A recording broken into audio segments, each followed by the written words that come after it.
Good morning. I'm going to call the meeting to order June 6, 2023 for the school board workshop. If everyone could please stand for the Pledge of Allegiance.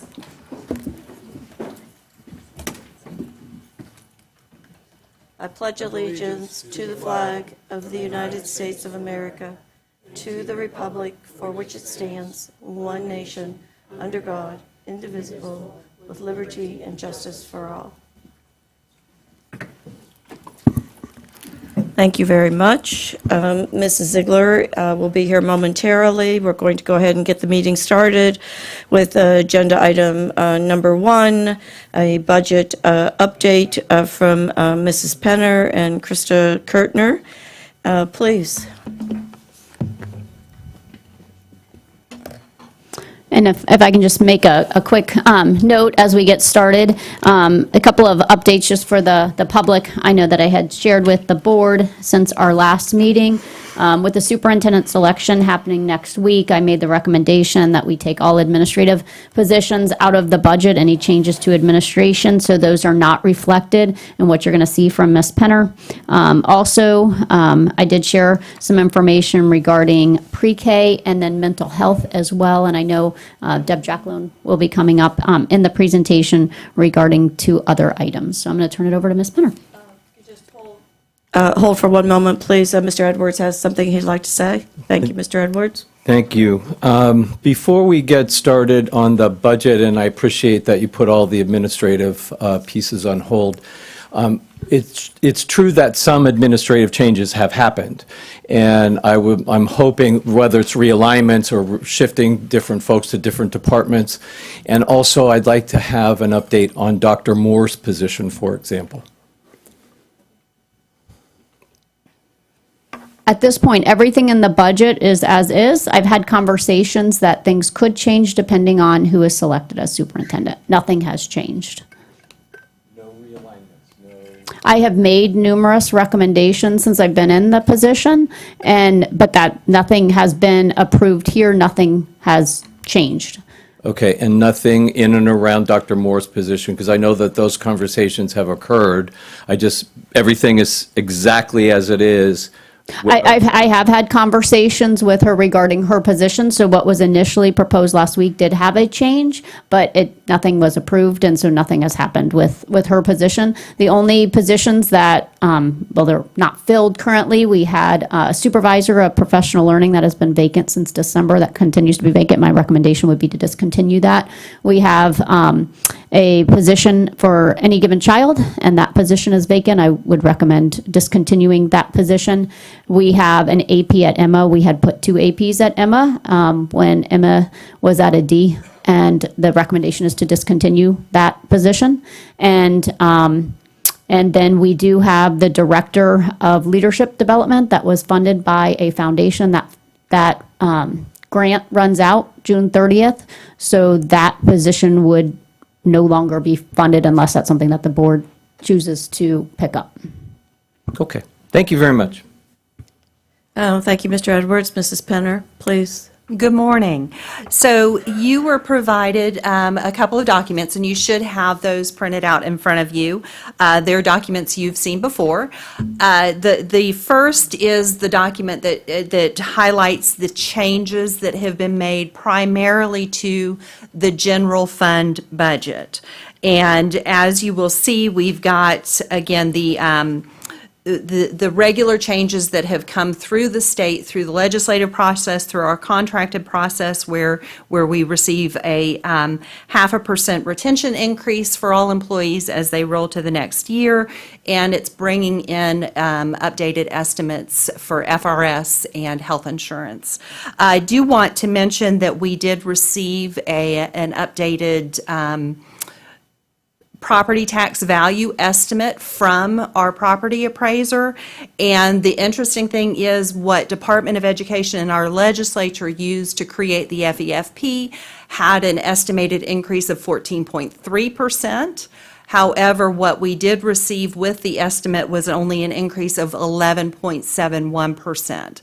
Now, last year, if you remember, we received an estimate in June that was not significantly different from what the legislature and all had been used, so it really wasn't discussed much. But then when the final estimate came through in July 1, it was significantly higher. So we're holding off making any changes until we do get that final estimate from the property appraiser. But I did want to mention that it is lower, and if it continues to be lower, then we will look at having to pull back some of the revenues in this budget.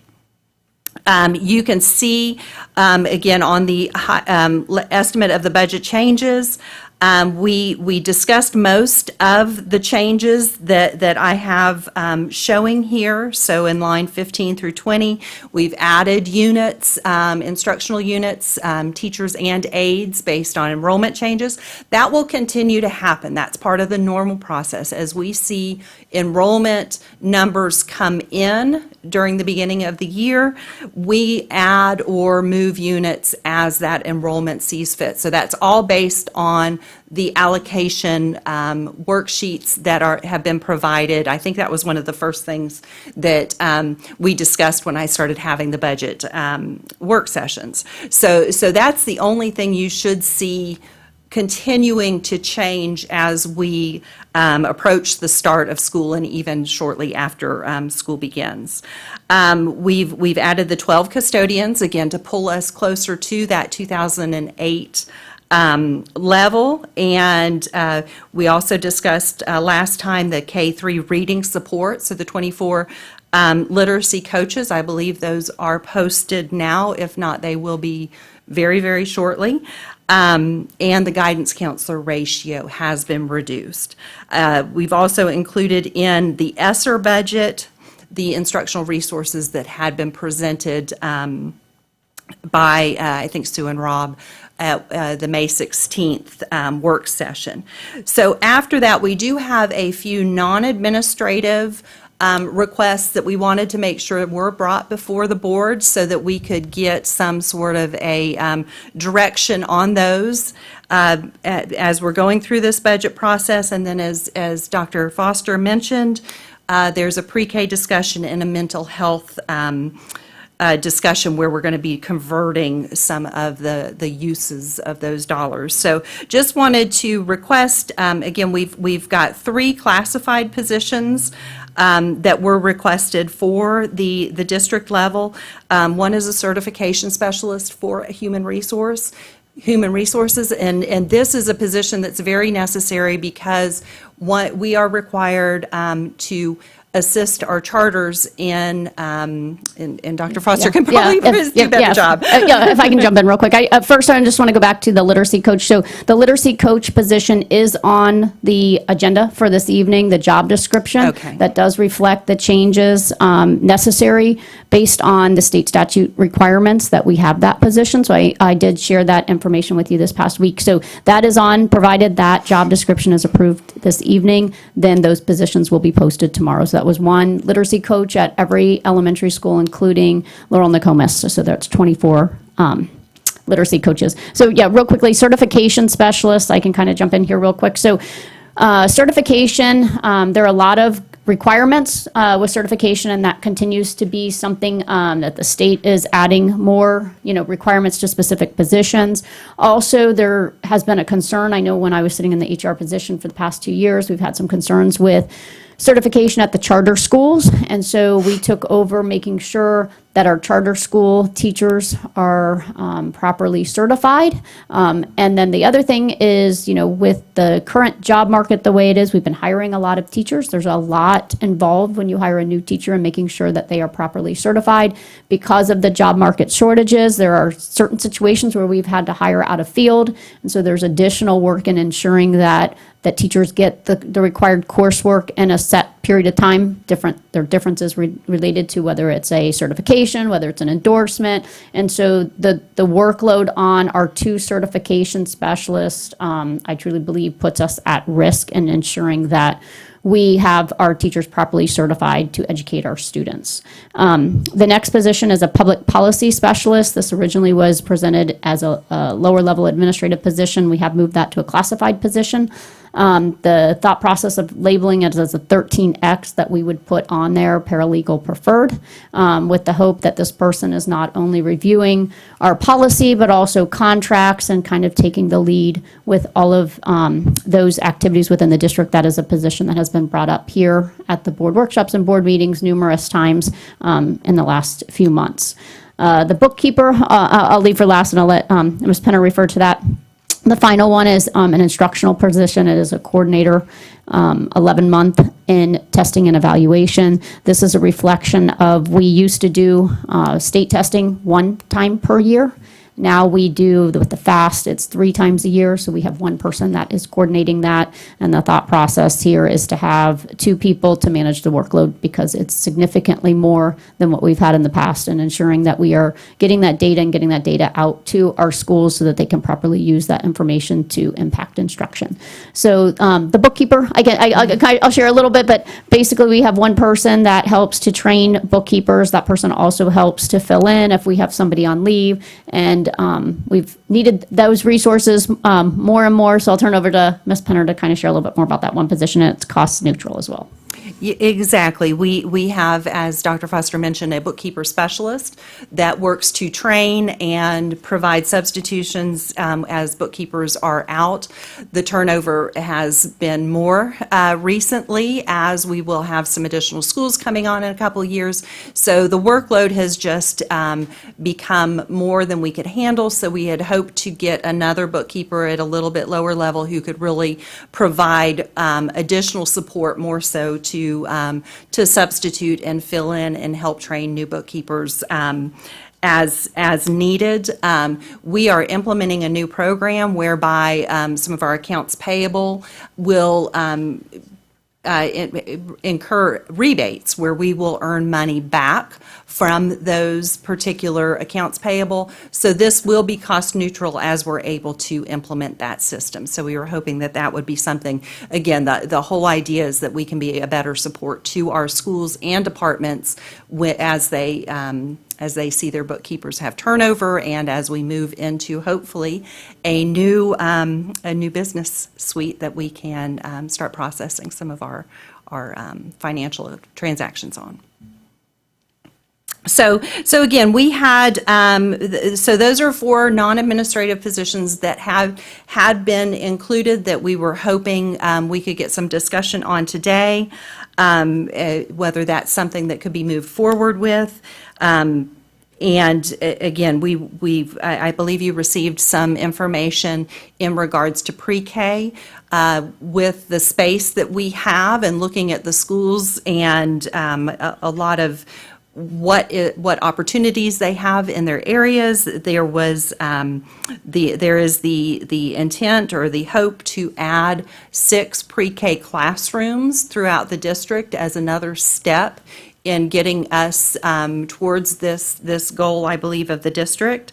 Those, again, would be funded through ESSER, and that is something that we can have Tracy come up here and speak if you need that, or if those materials that you received recently were sufficient to make it clear as to why the choice was made for those 6 particular classrooms. And I think that the dollars for that, if this is the direction that the board would like to go, is from the 2.1 million. We took the 2.1 million off, which was for alternative-based centers. So utilizing some of those funds, this would be approximately half of that. What Ms. Penner has estimated is $175,000 per class to get classes set up. That would include the teacher, the aide, and the instructional resources that are necessary, and classroom materials to get a pre-K class up and running. So the $175,000, whether we added 1, 2, 3, or 6 classrooms, would represent approximately half of that 2.1 million, if that's the direction that the board would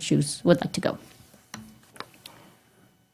And then our final request as well, I believe that was sent out in regards to our mental health allocation. Ms. Jackalone has found that some of her contractors that have generally been used to provide supports to students just are having the same issues that we've had in certain areas where they're unable to find the social workers, some of the counselors. So we were hoping that if we brought some of that in-house instead of using a contractor, that we would be more successful in providing consistent services to our students. So this really is cost neutral. It's just simply a matter of converting some dollars that had been used for contracted services and instead adding 5 social workers as employees, board-appointed employees of the district. And normally, the mental health budget is approved in end of July, but we were hoping to get at least this change implemented a little earlier so folks could be hired and in those positions as school starts. Mr. Edwards? Thank you. I have a couple of questions, but the first, the one I really wanted to just talk about when we were talking about the bookkeeper spot is cost neutral will be by year end. So you have that as your goal, or it will be cost neutral? I'm actually expecting it to bring in more revenues than this position will cost. We've already started the process, and this rebate actually provides a rebate monthly. So it should truly be cost neutral, if not revenue positive. Awesome. We don't get to do that often in finance. Okay, you have more, Mrs. Penner? That's it. Just to let you know, though, the other is the summary budget document, and this is really the meat of our general fund budget. And again, it pulls out what we've been talking about, but adds in the additionals that are on here for the schools. As was discussed last time, there was concern that the dollars might go away when the superintendent is selected. However, at this point, we're just having those they're non-appropriated. So if they're not appropriated, that means they will not be expended. So we'll just sit them aside until the decisions can be made. The pre-K proposal with the 6, am I correct, additional classrooms, 5 of those 6 were, if I understood it correctly, slated for Title I schools, which I believe was a primary goal.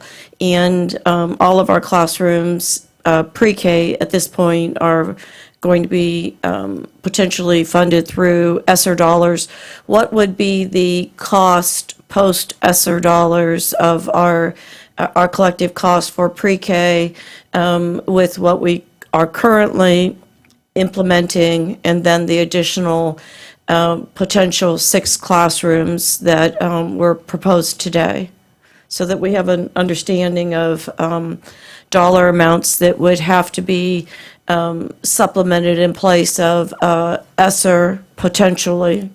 So ESSER currently has a budget of around $3 million, which includes certain classrooms. Not all of those had been filled, so I need to go back and see exactly how these new 6 will fit in with what was originally budgeted and then amended prior to me looking at that.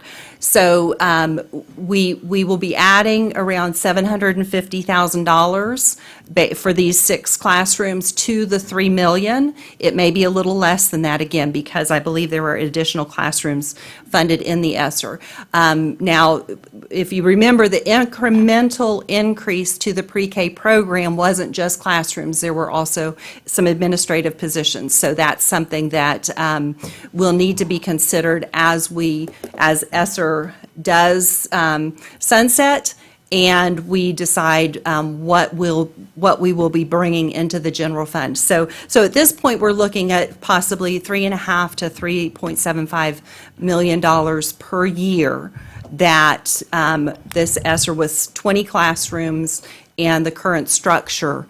That's the cost. Well, I believe it was pretty clear that the board is interested in the benefits that our crystal clear in the research for pre-K programming. Is it prudent and reasonable to believe that we should have a workshop that really addresses what all of that means specifically and what the long-term plan would be?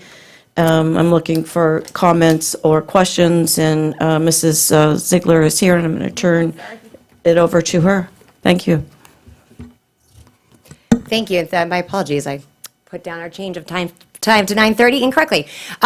So I'm fine with that. I know that certainly yourself and Mr. Edwards have expressed a high level of interest and significance around pre-K. Is there outstanding, as far as building a workshop, wanting to make sure, what kind of information would you be looking to have provided so that we are maximizing everyone's time and making sure the end goal stated? It's my understanding, thank you for the question, it's my understanding that we're going forward with currently what we were housing, implementing in pre-K and adding one additional unit at Tuttle Elementary.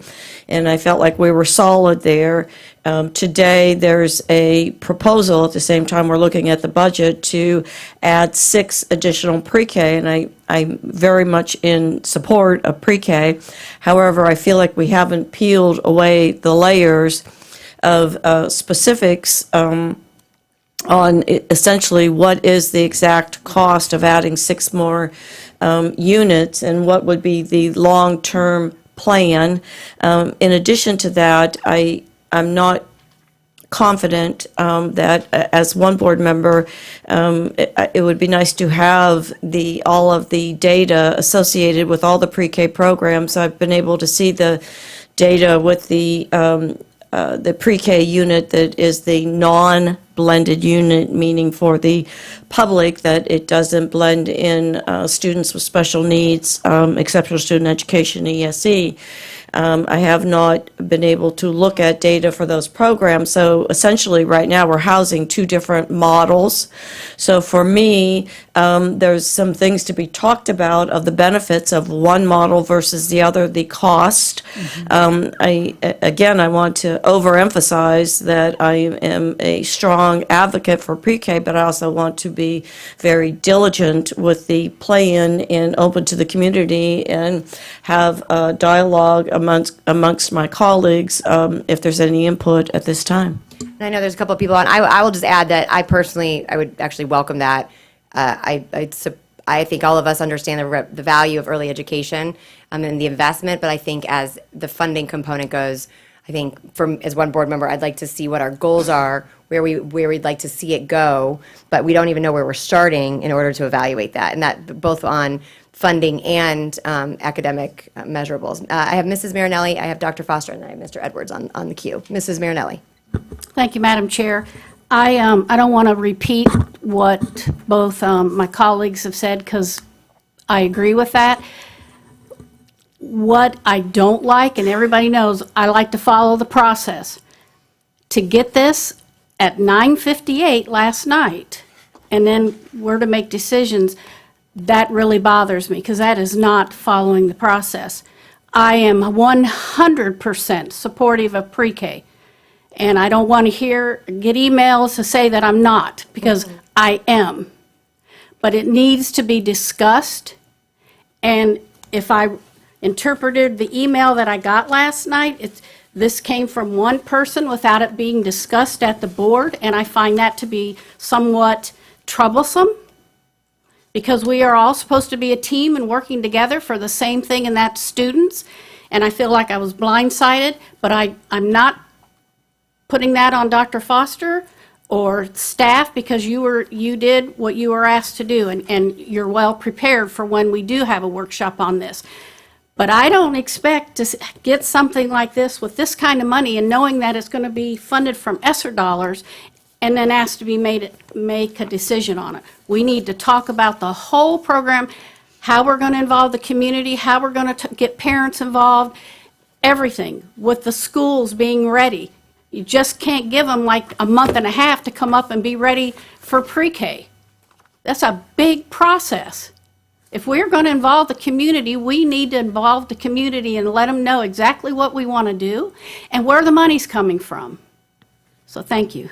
Thank you. Dr. Foster? I was just going to share, this was, we were asked to put together information, so we were, sharing information that was requested, and I wanted to share it with everybody that was on the board, related to if we were to expand, what it would look like and what the schools, I do think one thing, that, whether that becomes a workshop, some of the comments as far as where we would expand, I do think from a community standpoint, there continues, and this is something I know I've shared before, there is a concern in our community related to, and I've shared this before, not just pre-K, but early learning. There's a concern with facilities for our early learning. And I think that's just as we continue to have that discussion, and if we do workshop it, I think a partnership with our school district and the community to bridge that gap. And I would say, like I've said before, that starts even prior to pre-K. But. Yes, I agree. Mr. Edwards? Well, thank you. Let me start by saying if somehow Mrs. Marinelli was offended by my asking the question, I asked to find out how much a classroom, a pre-K classroom would cost, so that if we decided as a board to add pre-K classrooms, then we would know how many we could afford to add. So that's really what this document was. I was never insinuating that it was to happen. I was asking so that we all knew what a classroom cost. So, Mrs. Marinelli, please don't be offended by the question I asked. Secondly, I have stated many times that I am interested in getting as many pre-K classrooms as I can afford into the Gen Ed budget and away from ESSER dollars as soon as possible. I have also stated many times that I would like to see ESSER dollars spent on emergency literacy intervention due to COVID, and emergency behavior counseling specialists due to COVID, and have those come out of ESSER dollars, so that when ESSER dollars goes away, hopefully we've been able to solve some of our problems that have arisen due to COVID and to perhaps ways that we could have done things better all along. So, and I'm prepared at any time, even a special workshop, even a marathon day to talk about pre-K, because I understand that it is as simple as a budget amendment to move it from one column to the other. And I'm happy to have that, and I certainly don't want to insinuate that that account or that our finance department had any, I mean, they're working double time. And so they can't constantly keep reacting to our questions. I understand that. So that's really where I'm trying to get to. But the only other place that I want, and we have, and that I can wait for to have that pre-K conversation, is that there is braiding finance that's available in all pre-K classrooms, to Mrs. Rose's point. Which model are we using and how can we afford it in the most cost-effective manner? All of those are conversations that I'm not sure can happen here today, but I'd like to earmark the money, and that was the point of asking the question of how much does a pre-K classroom cost, that we could put it in a line item somewhere today to get through the budget process. Lastly, while I'm here, just to change the subject, two places that I have not seen. The board did have a presentation on PLCs with solution tree and enhancement. That's nowhere that I've been able to see on the budget. I know that it does have to be, I guess, voted on by the board, but I don't know that it's earmarked anywhere, so I'm concerned about that. And I do think I'm grateful for our literacy coach approach. I'm not sure we've done enough in behavioral support. And so I'm trusting that we'll be able to approach that level of conversation when Ms. Jackalone comes up to the conversation. Thank you, Mr. Edwards. Mr. Enos. Good morning. Well, thank you for doing a great job on the budget, being so responsive. I truly appreciate it. As being one of the people that had to come in front of finance to do line item budget while I worked at the district, I know all of the stuff goes in there. So I would just say I'm reaching out and saying supportive of what has been presented, excluding the pre-K. I think that we need to do that. The one thing that we have to look at, and I know Mr. Cantis brought this up at the last time, and I've brought this up, is that when you look at what's ended up South County-wise, just to bring them into the mix, we have to look at what we're doing in regard to discipline to be able to assist our teachers when we have students. So I know that as we've said, that the 45 placement really doesn't work in reference to evening school, but I also know that a lot of the families in South County aren't sending their kids to Triad due to the distance, as well as we had overcrowding issues, which is a safety concern at the Triad North County. So I know that piece of that 2.1 million, I think that we talked about it last time, kind of being in reserve to be able to have an amendment, as Mr. Edwards has stated, to be able to use that wherever we can see the gap, because I know that speaking to teachers and talking to the staff and the faculty, and we know as it relates out in the community that there's some discipline that needs to be addressed because it affects everybody in the class, just not that one student, because, unfortunately, that they get all the attention. So I just would say that when we look at that, I think that pre-K is a valuable program. But I think that ultimately that I would like to see to approve the additional positions. I think that they're warranted and needed, especially statutorily.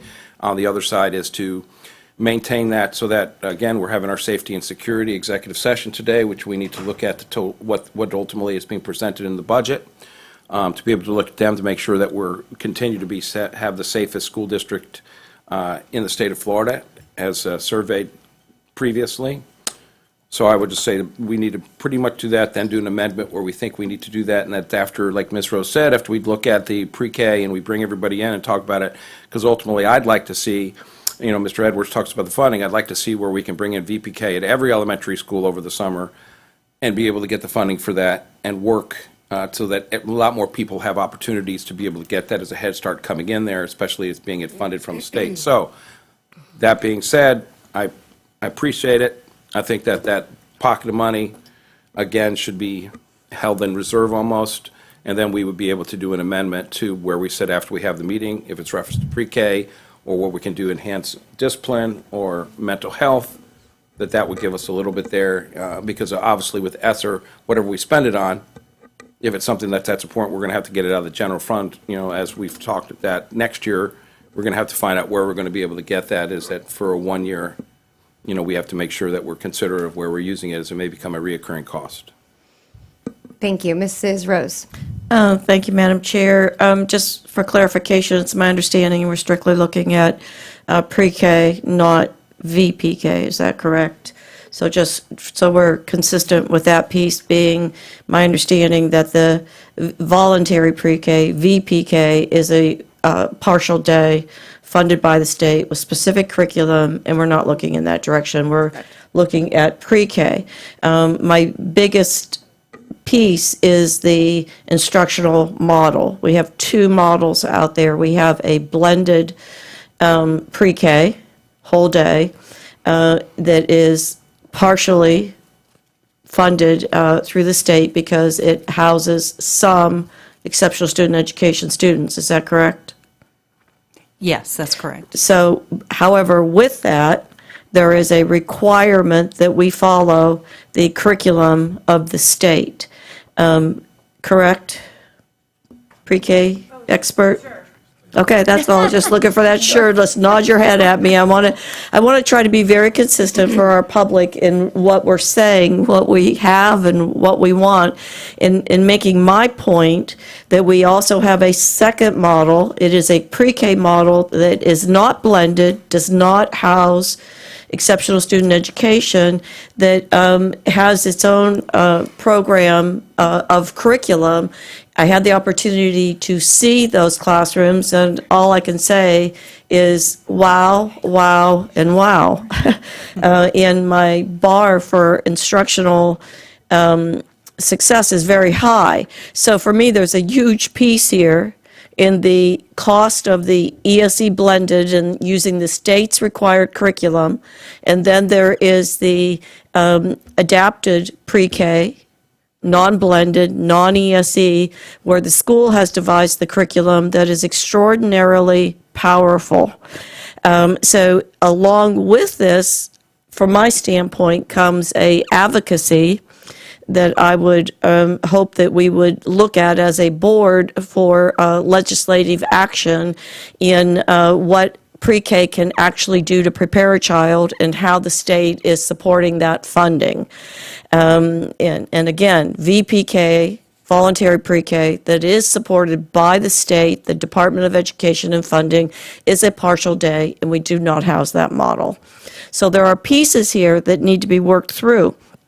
I am fine with setting aside and earmarking funds for this, and I think that makes sense. However, I want to be very diligent in what we're employing as we go forward and do it with a depth of knowledge of the biggest bang for the buck. And so far for me, that's been with the pre-K model, non-blended. However, I have not been able to see any data from a blended pre-K model to contrast it. So there's things here to be worked out. And regardless of that, as one board member, I'm fine with earmarking funds while we're working this out and making it doable. I also agree with ESSER dollars with general funds and backing up a step with looking at general funds for pre-K, because that's essentially where we're going and what does that mean and look like. And when I look at ESSER dollars, I look at the ESSER dollars were really earmarked for us to compensate for the challenges that were faced during COVID and to be temporary. So even though I was not a strong advocate of the 45-day or whatever program it was because it was reactionary, I'm very much in favor of using ESSER funds to be preventative in the form of some type of wraparound services, additional mental health workers, social workers, guidance counselors, to go into schools and be, and just throwing this out there, it has no bearing on a plan, just as an example, to be preventative, and when students start to show that they're having challenges or issues, that we're working with them versus waiting till the tail end when they have 5 state reports, CSER reports, and we want to kick them out for 45 days. I'm very much into the preventative mode with those dollars, so thank you. I just have a couple comments. I know that we have another round of comments here, but so I agree. There's a lot in here, and so I appreciate the responses to a lot of the discussion that's happened up here. I think that's merely what has been presented. I know I've heard us discuss pre-K probably more in segmented discussions up here, which isn't really beneficial at the end of the day for anybody. And to staff, I want to thank you for trying to respond as much as possible. My personal opinion of pre-K, well, I would tell you that since I've been on this board, early education is by far one of the highest priorities for me, and I think everyone would agree, because it makes the most sense from an investment standpoint. I also just believe, because that's the age of my children, that's where I've garnered. I don't have middle schoolers yet, so this is where my area of my vantage point is from, and so I see the impact as early, from 3 to 6 being those pivotal ages. That if we can catch them there, I mean, that's a game changer, and there's data to back that up in all sorts of ways. As a K-12 institution, I've struggled because there are models that work and there are models that don't, and I also see a lot of our providers in the community that sometimes they do a better job. If we're not doing it in a strategic way, then it's not necessarily going to have the best outcome. But do I believe we have great partners, we have great resources, and we have a unique situation with ESSER funds to try to maximize that. So all of those things I agree with. For me, because the way we're funded, I love the idea, and I've thought of this as well, as far as trying to think of if we can illustrate data that we have a model that works, then going to the legislature and saying, you guys are only funding this for here, but pre-K has been extended into, I mean, if you look at even just the committees, it's pre-K to 12. It's not just K to 12. And so, and it's a conversation that I know legislators are having constantly when it comes to early education. And so instead of having these in silos, I think as a board, we're all right there. I don't know that we should, I agree with a lot of the things that are being set up here, that we want to have clarity what we're doing and what our plan is. I know as for one board member, I don't want to sign off on something unless I feel like what's going to be different about this? How is this going to move us to the next level?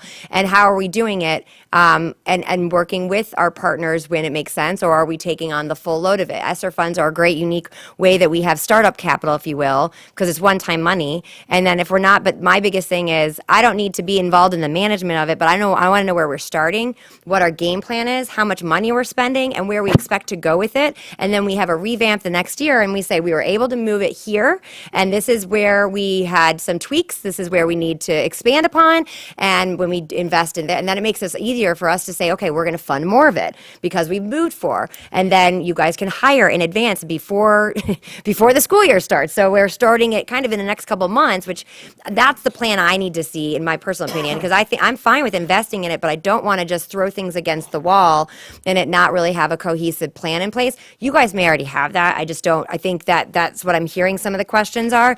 And so my recommendation would be, instead of continuing to have this, I do agree that we can do a workshop solely for this. I think financially we should just, my thing is I want to make sure these are on unreserved fund balance, like, right? And we've had this conversation before. So we're talking about, let's earmark this, let's earmark that. The way the budget is, tell me if I'm wrong, or is there a way to do this? Because we've had similar conversations.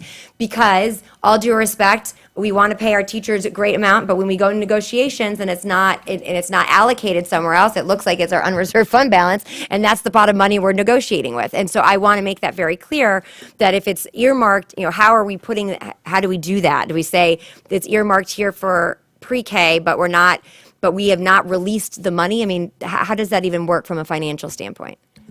So if I may, just before Yeah. she has a chance to respond, and thank you for the opportunity to once again discuss pre-K. I think the last time I was here, I was advocating for an event that was happening, and I was talking a lot about chicken nuggets and pizza. And so I just want to let you know those events happened, and they didn't happen in isolation. Obviously, as Dr. Foster said, we have deep relationships with our community Right. partners.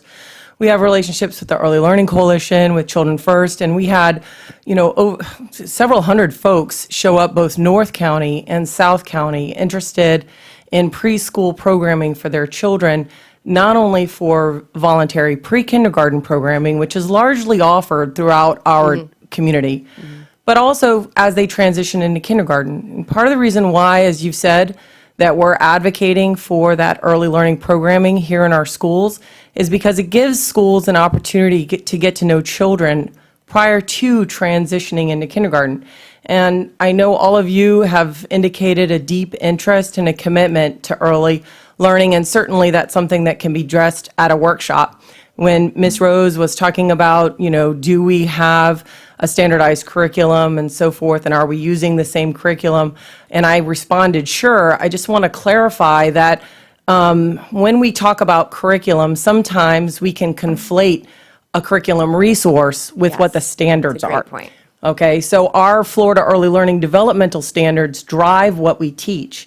We selected Frog Street Curriculum Resource, which was vetted through the Florida Department of Education, through the Division of Early Learning, and is being utilized also in voluntary pre-kindergarten programs and in other districts across the state of Florida, so that we could be in alignment with that. Furthermore, the progress monitoring data that we've been collecting throughout the year for period 1, 2, and 3, we just finalized that because, as you might imagine, working with small children, it takes a little bit of time to sit individually with student by student to get that information.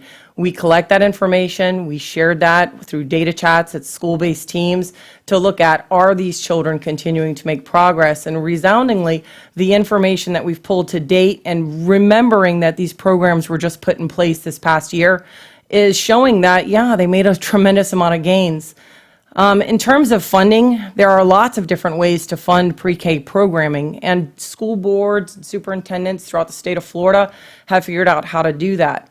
As a matter of fact, in the state of Florida, out of 67 school districts, there are 62 that offer voluntary pre-kindergarten programming.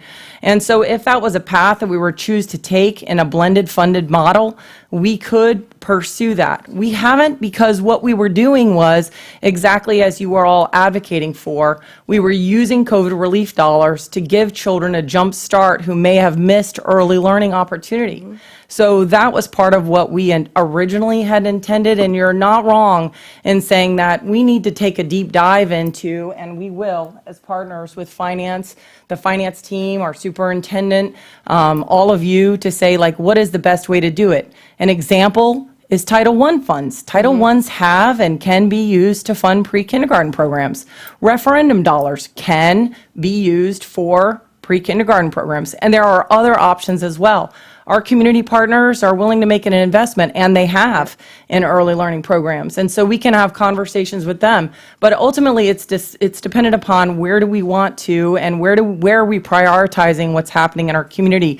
And we absolutely cannot do that in isolation. That's not something that we would want to ever do in isolation, because our community partners are counting on us just as we're counting on them in that kind of relationship. And the last thing I wanted to say, and then I'll turn it over, absolutely, is that we are required through the Individuals with Disabilities Education Act that was that's been reauthorized in 2004 to serve all students with disabilities in an inclusive environment, and that includes pre-kindergarten. And so when we talk about blended or not blended, frankly speaking, we have a responsibility to ensure that all students have equal access to our programs, regardless of what we're calling it. Just like you would think about our K through 12 programs. Our K through 12 programs, you know, we're responsible for our local education agency profile for ESE, for example. And one of the things we look at is the least restrictive environment.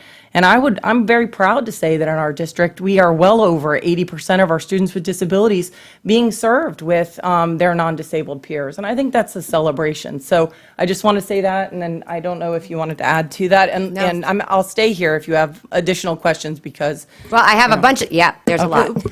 Can I just, so I want to sort of talk a little bit about what Tracy mentioned as well. I came from a district where we had braided, I've actually never heard that term, but I like it. So where we had a combination, VPK, we offered a full-day program where the rest of the day that was not supported through the state funding, the VPK funding was supported otherwise. We had a couple of different models. So, you know, I've seen it work.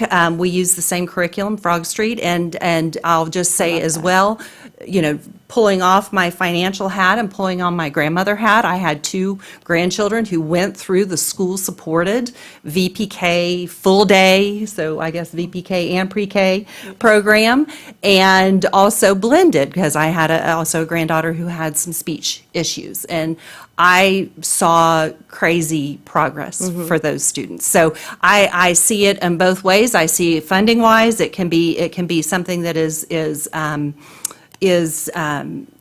I don't hate to say it, my word is not coming, but non-burdensome to the regular budget. It can be, you know, a very positive financially, as well as, again, from the personal standpoint. I've seen it be very successful. So I think Tracy and I would love the time to work together and figure that out. I think part of using the ESSER dollars right now is to get some of this data, to get the programs running, figure out what works best for Sarasota. And then when these dollars go away, hopefully we will have some sort of a funding model that makes a lot of sense. To your point, as far as setting dollars aside, we certainly can do that. I don't remember whether you were in here when I talked about how we pulled a lot out of the budget that had been recommended. And so it's not in an appropriated line item. So right now it just is sitting in fund balance because it's not been appropriated. So in that word, we could put it in an assigned fund balance, assigned for certain, but that's just almost tying your hands a little bit, because then you have to use it for something, rather than having it freely available. So again, it's funds have not been appropriated. If you would like us to put dollars aside, again, we were talking about using ESSER dollars Specifically, that's the way the ESSER grant was written to begin with. And, again, using those dollars until we can decide, one, do we want to move forward this, expand it? And two, how do we fund it moving forward in a way that makes the most sense for the district? So, and I just have a follow-up question, then I'll get to my colleagues. So for the utilizing the ESSER funds as we identify, because I agree with that, and I think this is a multi-step process, right? So it's not just a 1 year. And I think it makes sense for all of us that we have a deeper dive so we know year 1, 2, 3 where we're going. But in order to maximize the ESSER funds, which I understand is the goal, we can allocate that money, but not have it, have it earmarked, that's the word we like using. And know that we'll assign that money it'll be ESSER funds that would be utilized in this year, correct? That's my recommendation. Okay. Again, until we can figure out and what's the best funding model. Perfect. Okay. And the one last thing I'll say as we kind of develop the workshop, this is something, and I know I've seen a lot of our partners, as you said, and I know it's I'm very excited to hear where we're using the same curriculum because it lines up well. But is a lot of the private providers have a challenge with facilities. I mean, we understand how expensive it is here. So those are the creative ways in which we can expand. I know that I mentioned that as is there a way that we can expand because staffing some of these are really challenging. So is there a way we can partner with some of them that already have the staff, but we have the facilities? I mean, there's a lot of different things. And again, you guys are the experts, and those are the fun things that you guys can provide to us as far as your plan. I think it's clear it's a priority for this board. My only request was that we have a better kind of roadmap, and then we can evaluate where we've been, where we're going, so we can continually fund it or adjust accordingly. Thanks for saying that. And I just did want to point out, and I'm sure you probably remember this or know this, but we do already have Children First sites already on some of our campuses, and we have a great relationship with Mr. Tavel, who's the CEO of Children First, and there have been conversations with Dr. Johnson and I going out there to see how we can increase those partnerships. For example, Janet Kahn, the executive director of the Early Learning Coalition, also lots of ongoing partnerships. And we had an opportunity to come together with a lot of the leaders you see behind me here, as well as other community members and other preschool providers, to have community conversations. And those are planned and continuing, and something that you should know as well is that we do have a pre-K to K transition action plan that we work on annually with all of them. And you may not realize this, but I'll share it now. I do sit on the board of the Early Learning Coalition and attend those meetings regularly as well. So I think we're really in a great space, and I just love the advocacy that all of you have for our earliest learners, and knowing that while the mission of our district is K-12, as you stated, obviously making sure that we've gotten that transition piece in place is a huge mission right now of the Florida Department of Education, and especially the Division of Early Learning, which is now housed under the Department of Education. Recent statutes have changed language to look at early learning to 20. So I have to think that throughout the state of Florida, there's a lot of support, and not just here, but I think that's a wonderful thing to celebrate. And I think you're going to see, we've already had conversations with this, but even the legislative standpoint and even DOE, it's almost expanding, not within K-12, but birth and on from a resource standpoint to help, because of understanding how important that is. So I'm excited. We have a great workshop coming up. Mrs. Marinelli and Dr. Foster, then Mr. Edwards and Mrs. Rose. Thank you, Madam Chair. Again, I want to thank everybody. You're doing a great job. And when I did work for the district, I used to sit on the early learning, so I know exactly what you're talking about and the importance of it, community. And that's why when my first comments, we've taken up almost an hour of the hour, almost a mini workshop on pre-K. That's why I really think it needs to come up when we have our comments of what we would like to see put on a workshop, as you weren't here when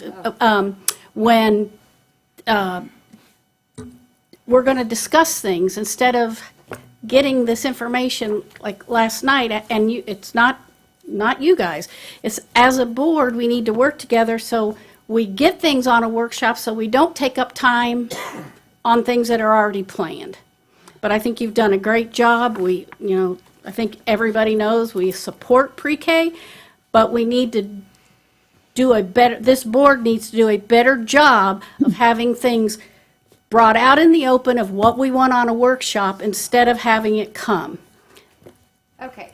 Dr. You Foster. are not, you always like to Ladies point and at me. wait, okay. Yes, No. But I would like to move on and to thank you all very, very much. Thank you. Dr. Foster. Yes, thank you. I did want to mention, I know Ms. Penner mentioned some of this, and I know we had talked about over the course of the year doing some more things regarding the funding model. And Ms. Penner and I had quite a few conversations about how we could potentially make this where we can utilize the funds that are available from the state to try to make it almost a cost-neutral type situation. So when we talk about VPK, there's wraparound VPK. So VPK basically provides 540 hours, which is 3 hours per day. And so we could, if we are doing wraparound VPK, then we still have the additional half day that we're putting in our model. And the thought is then, with the blended model as well, and you have some students that are part of the exceptional student education program as well as the VPK wraparound services and creating, or, as we also mentioned, potentially going to the state and kind of being a trailblazer as to what works. And so I think there are a lot of options on the table, whether that is a VPK blended model, braided model, really being creative and blending it all. The other thing I just wanted to mention as well, I know, Ms. Ziegler, you mentioned how is this going to move us forward or potentially in that workshop that we would discuss that. And that's something with the K through $3 that we have put to the side, a big thing. And I know I've worked with Dr. Johnson, Ms. Ellington and their team, and really discussing as we have these students in pre-K and they're going to kindergarten significantly higher, that it's very important that we are providing the resources to our kindergarten teachers and our first grade teachers, because the students are coming to them way higher, that we keep them at that higher level. So that is built in to our plan as far as how we go ahead and take those kids that higher, make sure that they still are performing at that level when they reach third grade. So that's embedded in the K-3 plan that we have moving forward as a transition from pre-K. Not a bad problem to have. Mr. Edwards.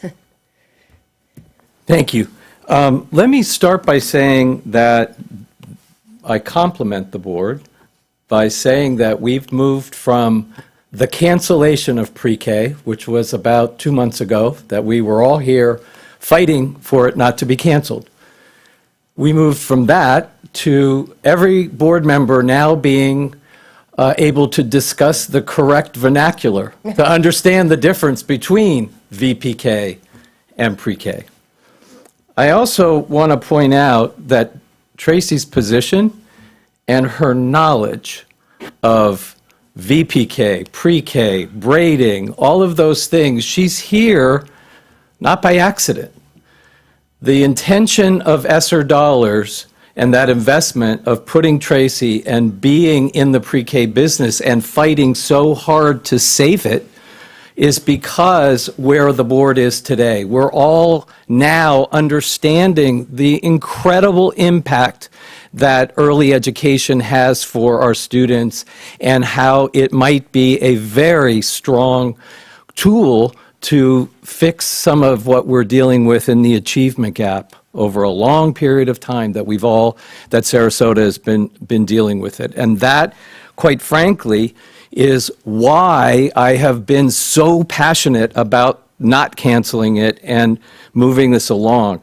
I think also, to the board's credit, is that we could have only moved in baby steps with all of the things that we've been dealing with. And finally, in terms of trying to create a budget of what we can call pre-K, and I'd be happy to have it assigned to pre-K because that's the board's commitment to early education, pending a discussion of the board really understanding all of the data that's connected to what Tracy so accurately described. You can have a classroom that is financed through VPK, through ESE dollars, and through community support, and then whatever's left over is what we're responsible for, but all of those decisions would be based upon the board's will, if you will, based upon data.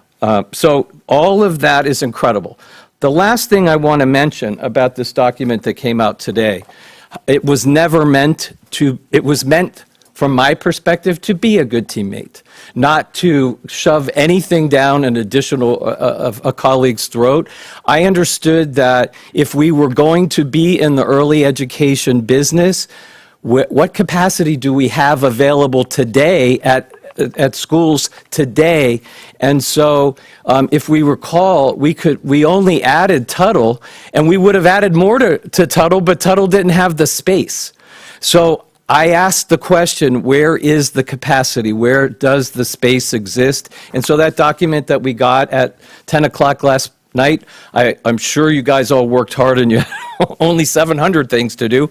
And I'm sorry it came out as late as it did, but it was meant to be a tool on where immediate capacity exists and how much does that cost. Thank you. Mrs. Rose? Thank you, Madam Chair. Just one last clarification for me that I look forward to as we peel away the layers of this very important discussion, that there are two pieces. There's curriculum, which is the materials and resources, and we're using one that's adopted by the state and used around the state. The second part is the benchmarks, the learning standards by which we are obligated to teach. I have this impression, and you don't have to answer it now, but I'm looking forward to the workshop, that there is a difference in what we can do in the blended pre-K model and the non-blended pre-K model with those benchmarks and learning standards and/or what? I understand there's a difference between those two by talking to teachers and staff that is considered to be very important to them.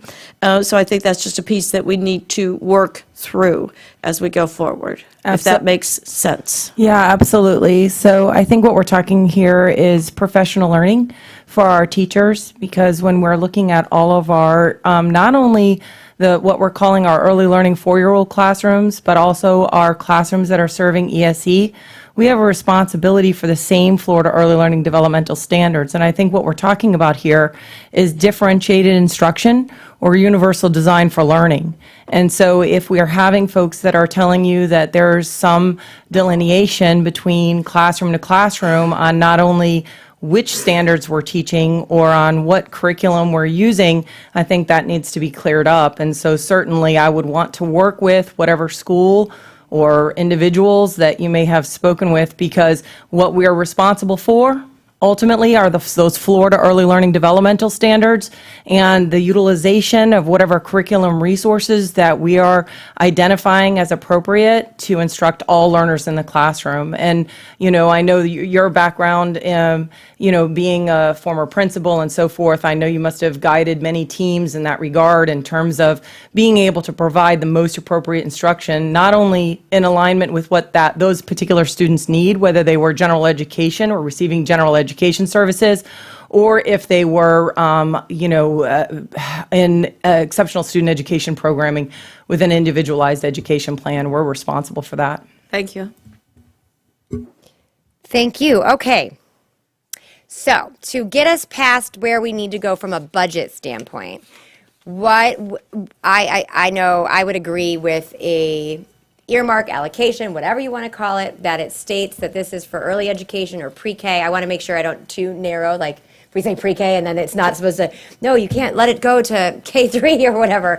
So, but I would be in support, and I think the goal is to get the budget in the right posture so the board feels good about approving it, but then there may be some outstanding items to act upon. So using pre-K or early education as that, what direction, because there's a hiring component here too, which is included in a couple different realignment, if you will, positions. So talk to me because I came in on the pre-K discussion, so I want to make sure we get kind of back on track to where we need to go, but you can take from this conversation what you need.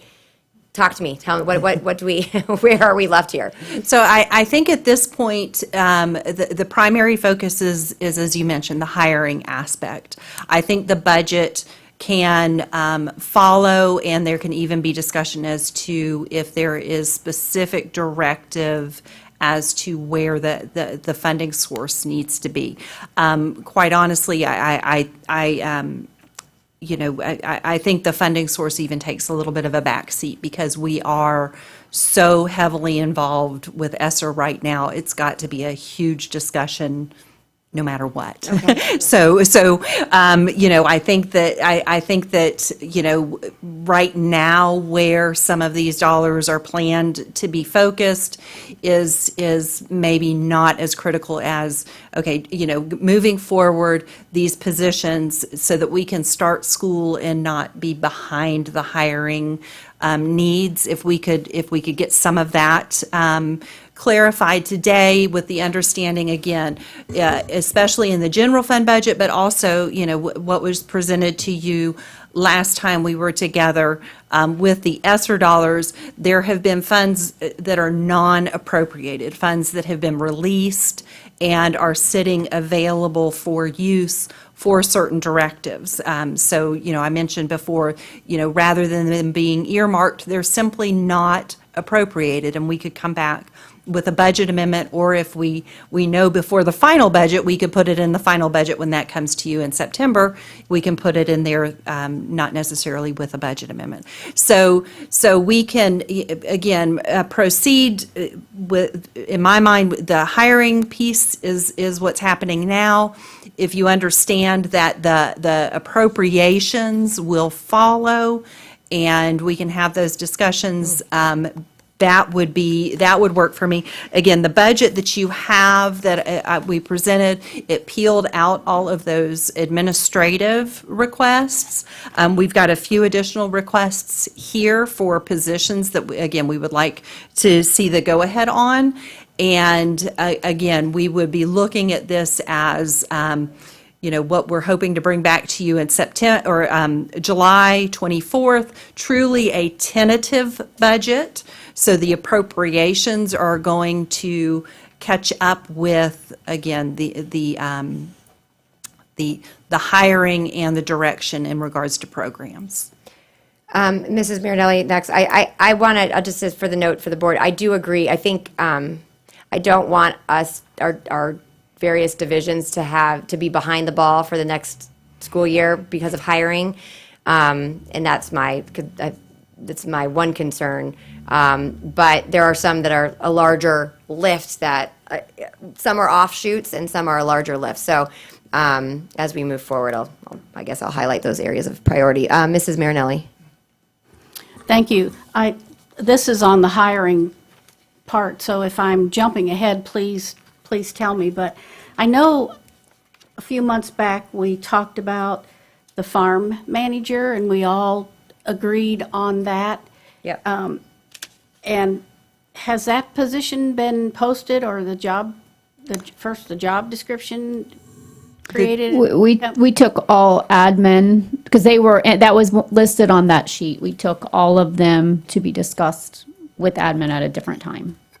So I believe that the job description has gone to the board, but at this point, the actual approval of a position, filling the position, has not happened. Okay, because I think that, when we talk about being behind, we need to act fast on some of these, because these are not going to always be positions, but I'll reserve comments for later. But No, but we're on the same page. That's kind of where I was going. I guess I feel like, and I need input from my fellow board members, when we have a workshop and we all say we want this position, and we've had the job description approved, why hasn't that moved forward? I mean, I understand putting all administrative, but this was a special one. It's not one that, we're changing the current organization. I guess I feel like we've just kind of backed ourselves up again in this whole process when we're going to have a building going to be built, and we need to have that position. So, and I just, we're a little bit in uncharted territory, because in the past, and not that I have intended to change anything. In the past, the district, the departments would come up with their ZBB requests, which would include positions, sometimes administrative, sometimes not. And that was brought to the board, and we would generally at that time get some sort of a consensus that there were not issues, and then we would move forward with filling those positions. Little different this year, so we brought back we brought back those department level requests at a time, and there was just a lot of discussion about not making changes through administration. So we're just trying to, present what is allowable, and I believe that the farm manager was presented in the workshop. I'll double check, but on the 30th, and again, I'll just have to say, or maybe it was prior to the 30th. I'm looking at that now. So, yeah, because they were rolled up on the 30th, weren't they? They Mrs. were Penner, rolled up, this but- isn't directed at you at all. No, I'm just I trying don't- to, and I'm sorry, I didn't mean to interrupt, but we really, our goal is to get consensus. Our goal is so that folks can move forward with what is the desire of the board. And I'm just really feeling a little bit stuck as to do we move how forward? can I grasp hold? No, I'm How with you. can I get it? I understand. And I know that my peers in the departments are the same way. There are needs out there, absolutely. And, but it's, the board sets the positions within the district. So we're trying and, just May I give cut in? us- Because I think, I Yes. understand. So I think what would be helpful, because there are, when we say, speaking as one board member, when you say administration, there's a lot of administration, but that's not necessarily the administration that I think is holding us up when we're talking about the organizational chart. I think higher level administrative positions that we've been discussing from a realignment, which I'm not saying I think I know has been pitched from Dr. Foster. I understand the purposes of those additional positions to help from efficiency. As one board member, my opinion was that there are other positions in the administration that I don't know that they need to be there, and I feel like financially it was almost buying one position for another if that's how it's going to be the most efficient. I'm looking at overall. But again, that's for me to be supportive of a overall budget. I want us to move forward. So I'll use the farm manager. To Mrs. Marinelli's point, I agree. I don't think of that as a top-heavy administrative position. It lines up with something that I know I personally support. So if it makes sense because I think Dr. Foster's trying to take cues from the board members, and it's challenging, as is Mrs. Penner. So I mean, we have to do our part here of making some clarity of how they can move forward. So for the example, and I don't know if that makes sense, but the higher level administrative add-ons, which I know have been pulled off, were the ones, speaking as one individual, was I can see the value of them because ultimately it's up to the executive to manage and say, this is what I need in order to get us here, because that's where I believe the overall arching job is. But there were some adjustments that I was looking to see so that it made more sense financially. But there are other administrative positions, and I'll use farm manager. So I have no issue with that one if it comes back on. But I think we need to give you direction on what we need in order to move forward. So we have pre-K. It's an allocation that we're going to have earmarked here, but we know we have to dive in a little bit deeper. This is where I just ask the board members to get a little bit more specific so there's actual direction. So even if we go over, we are walking away with some clarity for both Dr. Foster and Mrs. Penner. Mrs. Rose? Thank you, Madam Chair. As you are taking cues from us, I'm trying to take cues from you. And if I heard you correctly, that the pre-K dollars need to stay with ESSER. We've already written them into a grant. We've already set those aside. That's already planned and in place. Is that something that I was hearing? That would be my recommendation. And so I absolutely. agree with that. That's what I want to say. Yep. And I would suggest everybody else Yes. put their think we're two nodding cents our in. heads, yes. And farm manager, from my perspective, I thought we had already all agreed to that, and it was separate in my mind. So I'm not sure where everyone else stands. I'm trying to give you clarification. Thank you. And then the last piece that you said a couple times that I'm looking to reiterate and see if it's a cue, that staff need to hire. Does that include those 6 pre-K positions that have rooms that they could be housed in? Is that a cue you're giving us, that if we were to wait and have a workshop to discuss a lot of things that we've already discussed right now, that we would be holding up the ability to house those classrooms? That's the last cue I'm looking for. I think that it would be beneficial for those schools looking to open those classrooms. From what I'm gathering, it's more the composition and how instruction is delivered in the classrooms that's maybe being Yeah. discussed. But perhaps if they started hiring now, we could follow through with discussions and workshops on those aspects. Well said, because that's exactly where I want to differentiate those curriculum, all those pieces that are down to the very basic essentials. So I took your cue correctly. I'm proud of myself. Thank you. So with that said, I think we could move forward with not just earmarking, but going ahead and posting for 6 classrooms. I would say, looking at this board and based on the conversations, I think you have at least 3 people that are supportive of that, I think if not more. Is that an accurate statement? I'm looking over here, yes? Okay. I mean, it's a little backwards than we usually do, but Mr. Edwards? Thank you. Hallelujah. Let me start by saying that when I approved farm manager, I thought that meant hire for that person. In fact, I think we already have that person. We just needed to approve the position. I think she was in the room with Mr. Jones when we talked about it, and I believe we have someone ready to go. But that could have changed. Secondly, once again, from the pre-K commitment to the additional, because I believe when we say 6, one of the 6 is at Tuttle, and that was from a previous conversation, and that what's on this document is 5. Yes.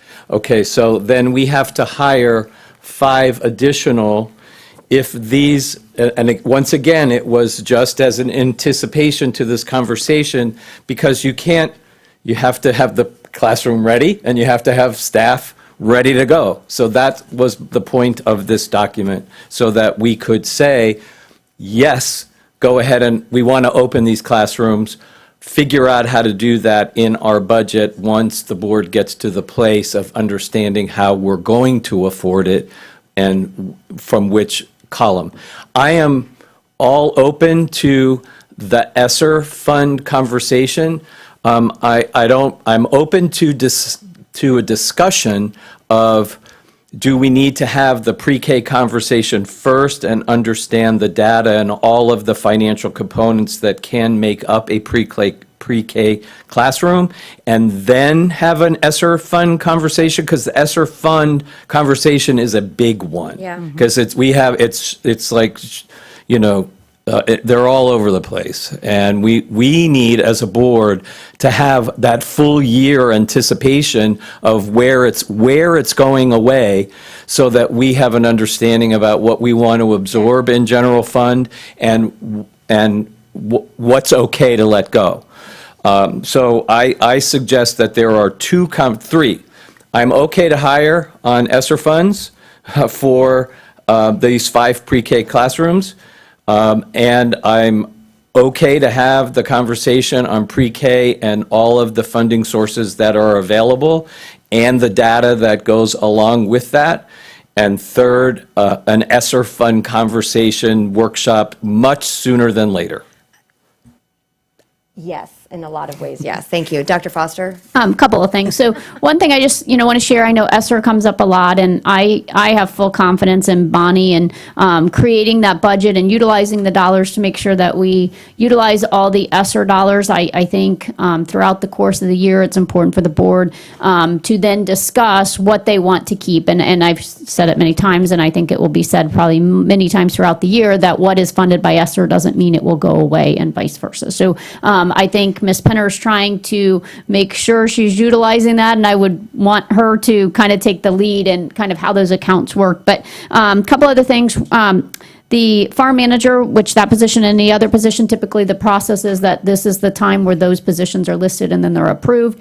On the budget where Ms. Penner has put the high-level estimate of positions, we can put that under administrative, and any other positions that were on that initial proposal can go or not go in there. I do think, so items 24, 25, 26, and 28, those four, there were three classified in one instructional position. We would need to know probably one way or the other if we were going to move forward. Typically, those positions would start July 1. There's one that's an 11-month position, so that would start later. So, we could put the farm manager position here as an administrative requested position. The board is definitely able to add or adjust anything related to that. And then one final thing, I know 5 positions or 5 pre-K classrooms. This proposal actually does have 6. Tuttle was already added. This proposal has 2 at Atwater, and then 1 at Brentwood, 1 at Emma, 1 at Taylor Ranch, and 1 at Toledo Blade. So we're willing to do whatever the board wishes. The Tuttle one was already built into the budget because that was requested over a month ago. So then this proposal here has 6. Sounds like they're good with that. I think I'm just going to tail up on, oh, no, Mr. Enos, I'm sorry, go ahead.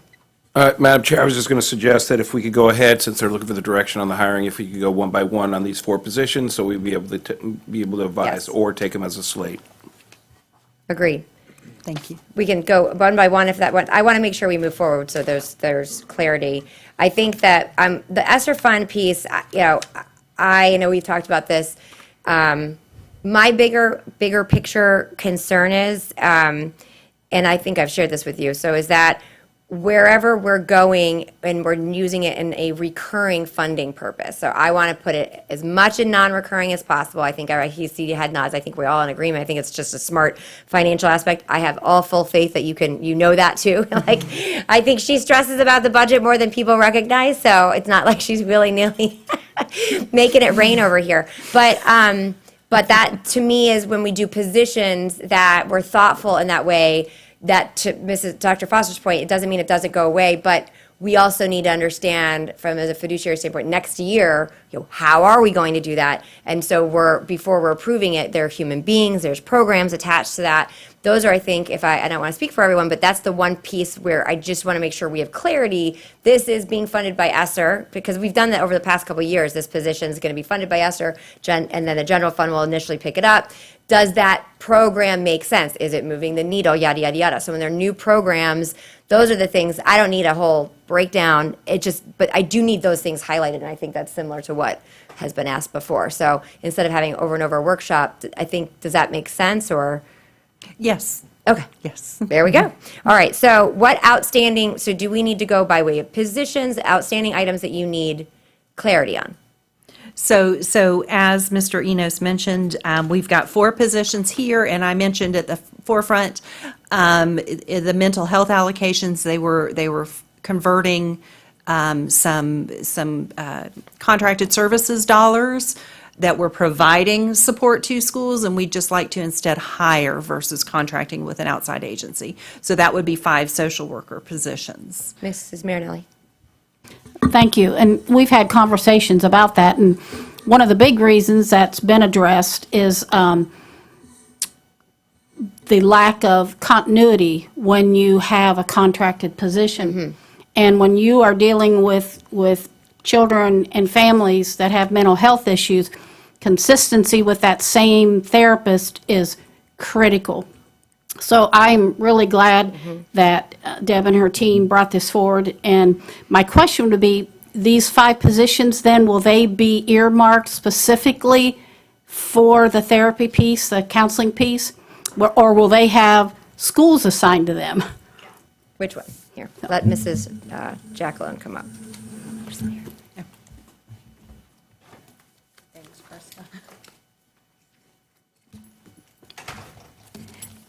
Thank you, guys. Thank you for that great question. And Mandy Coker is with me. Mandy Coker, as you guys know, was appointed through our legislator as our mental health coordinator for the district effective July 1. So just in case you have any technical questions that I can't answer, Mandy's here. But yes, our plan is to add 5 social workers, which will do a couple different things for our department. Number one, it will greatly reduce our social work ratios. Traditionally, our social workers have served 3 to 4 schools, and you know better than anybody, Mrs. Marinelli, that that becomes more of a case management position, and they are not afforded the opportunity to utilize their expertise and working directly with students and families in a lot of different ways. So by adding these 5 social workers, it allows every social worker to have 2 schools. So one of their primary responsibilities will be for providing those prevention and intervention services to our students and families. So they will be providing direct services. Yes, to- ma'am. To students at the school. Yes, ma'am. Okay. It's really critical if we can get these 5 positions hired. We have one of our social workers that is retiring this year, and we have her position posted, and we had a robust listing of social workers that are interested in joining our team. So if these positions were approved for us to post and hire now, we can ensure that they are onboarded effectively and they get all of the training, the statutory training required before the start of the school year, and it would ensure that every school has a social worker on it in their schools for day 1 support. I have to add, I'm glad to see us move in this direction. I know hearing from you guys, having said that as well, there's no doubt, and I know there's a lot of talk in the community about these things, but this is a good thing where we have not just the continuity, the relationships, but the controls and just the overall level of service is just going to be much better. So I'm glad that we're able to do this, and I'm glad that you guys, thank you for your weighing in to give all of us who aren't, from that vantage point, the confidence that this is the direction we want to go. Mr. Edwards. Thank you. I too am thrilled to see the ratios change in the positive direction. When I visit schools, however, the queue of families waiting for those services is large. And I know 5 will alleviate that. My question to you is, how many do you really need? And the follow-up to that would be, how many could you really hire? It would be ideal to have, know the answer. We'd love to have 1 in every school dedicated to support our students and families. We, like other organizations throughout our community or throughout our nation, are really struggling to recruit and retain qualified personnel. So our HR team, we've been working super closely with Christina Rogers, and she is filtering applications to us all the time, and we're reaching out personally to have conversations. Sarasota County is still the best county in Florida to work in, so we're able to attract good quality people to work with our students.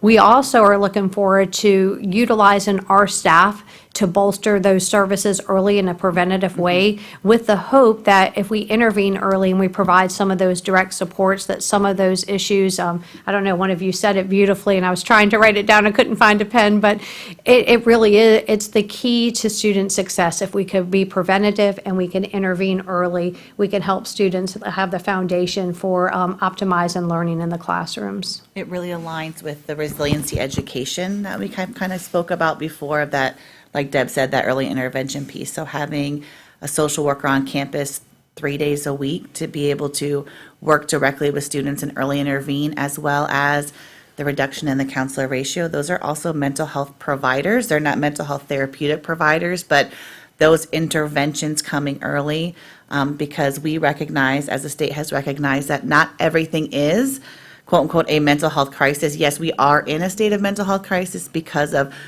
COVID and everything else that has come on, but to really become preventative and be able to intervene just like we do with academics. So we see a student struggling, we come to our team, we provide interventions to close that gap. That is the exact same that will be able to happen now with students who are struggling with mental health or with behavioral health, to be able to intervene early and provide interventions and have data to support the success of those interventions. And then if they're not successful and a student needs more, then being able to refer out to outside agencies for therapeutic support. If I may just follow up on that, one of the things I know that I've said before many times about a dashboard is that, and I'm going to throw it back on you guys since we don't have a dashboard, but if you could just, I'm not looking for a deck, a PowerPoint deck, I'm just looking for a very simple email on a quarterly basis to go to all the board members that would say, what kind of impact have these 5 additional positions have had, and if there are additional needs that you think would be affordable but have an incremental impact? Just to sort of, because I'm going to ask the same question about literacy coaches. And that's where I'm looking for a dashboard, is that it doesn't require all, a whole team of people coming in and doing a presentation. Just update me on a quarterly basis of the progress of literacy coaches or the progress of these additional 5 folks. Thank Mrs. Rose. Thank you, Madam Chair. The conversation I feel like we're going to have upcoming on ESSER dollars directly relates to preventative measures versus reactionary. And I would hope at that time we would discuss the availability of how much more support team we could put in schools to get in front of students having challenges. As a principal for 14 years, is it, the lack of appropriate literacy, comprehension, reading skills, or is it the behavior? Which comes first? So I think discussing literacy coaches, data coaches, those school-based, get in front of our students, support our teachers, to not be dealing with discipline is directly related to a conversation that we perhaps have upcoming on COVID relief dollars. Yes, no, maybe? I couldn't agree more. I mean, I think that's similar to when we talk about the funding of the bus drivers, of doing a surge of saying, listen, we can keep doing a little by little and not get anywhere. Right. Or we can look at ESSER dollars. And I mean, really, that is how I'm looking at it. Again, identifying when it is personnel, we understand that there's going to be some hard decisions in front of us. However, if we're able to know where we are now and measure it effectively and being able to go back to it, there may be other things that we let go of because that is illustrated in progress. So, I mean, when it comes to, I definitely agree that we're all on the same page. When it comes to investing here, I mean, I look at this and I'm thinking, well, what about elementary students? And so, what is the investment? Can we get those people if we were able to fund it? And then what's the impact on discipline at that point? And then, if we were to fund pre-K, not pre-K, wrong one. Mental health counselors and invest in the literacy coaches, but also some of the PD that we've talked about for reading. What does that look like in a year?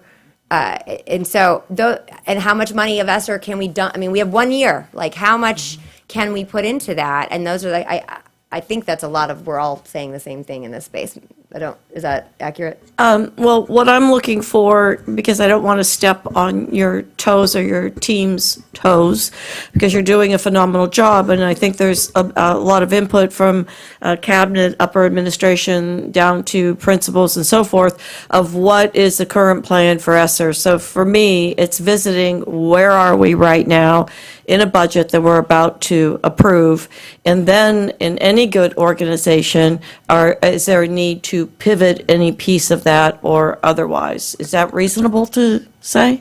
Absolutely. So in your manual, or the manual, it's not a manual, in the budget book, in section 7, you'll see the specifics of the budget. Now, the outcome piece is going to take, I'm not sure some of these goals were set up such that there was, that the outcomes was part of it. So if you do this, if you get the funding to do this, you need to show X, Y, or Z. So I'm not sure that it was set up for that. So backing into that might be a little bit more difficult, but we can certainly try and talk about sort of the high-level initiatives that were being funded from ESSER, where we think we might have dollars available to do something different, and then what the direction needs to be, and all of that with the goal of understanding when this goes away, are we in line to understand what needs to sunset versus what needs to be picked up in the general fund?